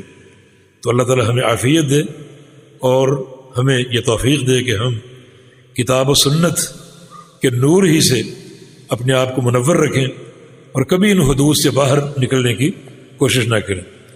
یہ حدیث ابو موسیٰ اشعری کی روایت سے فرماتے ہیں کہ سئل رسول اللہ صلی اللہ علیہ وسلم عن الرجل یقاتل شجاعۃ، ایک شخص لڑتا ہے، جہاد کرتا ہے اپنی شجاعت کے لیے، کوئی مقصد اس کا نہیں ہے، کوئی اسلام کی ترویج، اسلام کا غلبہ، بس یہ کہ میری شجاعت کی دھاک بیٹھ جائے اور میری بہادری کا چرچا ہو اور لوگ تعریفیں کریں، واہ واہ کریں کہ فلاں نے تو کمال کر دیا، یہ اس کا مقصد.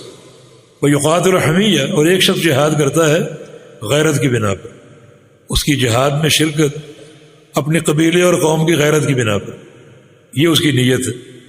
وہ یقاتل الریا، اور ایک شخص کا جہاد ریاکاری کے لیے، دکھاوا، یہ اس کی نیت ہے. ای ذالک فی سبیل اللہ، ان میں سے اللہ کی راہ میں کون ہے؟ فقال رسول اللہ صلی اللہ علیہ وسلم، تو آپ نے جواب دیا من قاتل لتکون کلمۃ اللہ العلیٰ فہو فی سبیل اللہ. یہ بڑا ایک جامع جواب ہے، اس کو علماء نے جوامع الکلم میں شمار کیا ہے، اور یہ ایک تحصیل کی حیثیت رکھتا ہے. ایک اصل آپ نے بیان کر دیا ایک ہی جملے میں. فرمایا کہ اللہ کی راہ میں صرف وہ ہے جو اس لیے قتال کرے کہ اللہ کا دین، اس کی توحید اور اس کا کلمہ غالب آ جائے، اس کی حاکمیت قائم ہو اور اس کی عبادت کا نظام قائم ہو. تو یہ اس کا مقصد. تو گویا باقی سارے مقاصد مردود ہیں. ایک شخص کا شجاعت کے اظہار کے لیے لڑنا، ایک شخص کا ریاکاری پر، اور ایک شخص کا اپنی قوم اور قبیلے کہ کسی بھی وطن وغیرہ کی صرف غیرت کی بنا پر. ان میں کوئی اللہ کی راہ میں نہیں. اللہ کی راہ میں صرف وہ ہے جس کا قتال کلمت اللہ کی سربلندی کے لیے اور اللہ کے دین کے غلبہ کے لیے اور اس کی توحید اور اس کے دین کی اقامت کے لیے. تو یہ جواب آپ کا ہر مجاہد پر منطبق ہوگا، ہر لڑنے والے پر، اس وقت سے لے کر آج تک اور قیامت تک. ان کی تعداد لاکھوں ہوں، کروڑوں ہوں یا اربوں ہوں، کہ تم میں سے جو صرف اس لیے میدان جہاد میں جا رہا ہے کہ اللہ کا دین غالب آ جائے، وہ اللہ کی راہ میں ہے. باقی کوئی بھی نیت ہو وہ ناقابل قبول ہے اور ناقابل برداشت، اور وہ قطعاً اللہ کی راہ میں نہیں. چنانچہ نبی علیہ السلام کی وہ معروف حدیث جس میں 3 افراد کا ذکر ہے کہ انہیں سب سے پہلے جہنم میں داخل کیا جائے گا. ان میں ایک مجاہد بھی ہے جو میدان جہاد میں گیا، قیامت کے دن پیش ہوگا، اللہ بات پوچھے گا میرے بندے کیا نیکی لائے ہو آج کی کامیابی کے لیے، کیا عمل ہے؟ تو کہے گا قاتل تو فی سبیلک حتی قتلت، کہ تیری راہ میں نے جہاد کیا حتیٰ کہ اپنی جان قربان کر دی، زخموں سے چور ہو کر سارا خون بہا دیا. یہ نیکی. حدیث میں آتا ہے کہ فرشتے کہیں گے کذبت، تم جھوٹ بول رہے. اگر اتنی بڑی نیکی تمہارے نامہ اعمال میں ہوتی تو جنتیوں کی لسٹ میں تمہارا نام ہوتا. تمہارا نام تو ہے ہی نہیں، تم جھوٹ بول رہے، تم نے یہ کام کیا ہی نہیں. اللہ فرمائے گا کیا ہے، لیکن ہمارے دین کی سربلندی کے لیے نہیں، بلکہ اس لیے لیقال شجاع، تاکہ بہادر اور شجاع کہا جائے۔ وقد قیل، یہ کہا گیا ہے، اس کو خوب کہا گیا، لوگوں نے خوب اس کی جو ہے وہ نظمیں اور دھنیں اور نغمے بنائے، اور خوب اس کو نوازا گیا، اور خوب اس کا چرچا ہوا۔ بس جو اس کی نیت تھی وہ اس کو مل گیا۔ اسحبوا بہ الی النار، اسے پکڑ لو اور اس کو چہرے کے بل گھسیٹتے ہوئے لے جاؤ اور جہنم میں پھینک دو۔ تو وہ نیکی جو بڑی عظیم الشان تھی وہ مردود قرار پائی۔ اور یہی اگر عمل اللہ کی رضا کے لیے ہو تو نبی علیہ السلام کا فرمان ہے کہ للشہید عند اللہ ست خصال، کہ شہید انسان کے لیے اللہ تعالیٰ کے ہاں 6 اعزاز ہیں، 6 اعزاز۔ شہادت کے پہلے لمحے اسے معاف کر دیجیے سارے، اس کے خون کا قطرہ زمین پر بعد میں گرے گا، اور اس کے گناہ پہلے معاف کر دیجیے، اسے عذاب قبر سے بچا لیا جائے گا۔ قیامت کی فضائے اکبر جو ہے، جو سب سے بڑی گھبراہٹ ہے، اس سے وہ محفوظ ہوگا، اور پھر مرتے مرتے گرتے گرتے اس کا جو محل اور مقام ہے جنت میں وہ اس کو دکھا دیا جائے گا، اور قیامت کے دن اس کے سر پہ وہ تاج سجایا جائے گا جس کا ایک ایک موتی پوری دنیا سے قیمتی ہوگا۔ اور چھٹا اعداد یہ ہے کہ 72 حوریں اس کے نکاح میں دی جائیں۔ لیکن یہی عمل اگر ریاکاری پر ہو تو برباد ہے۔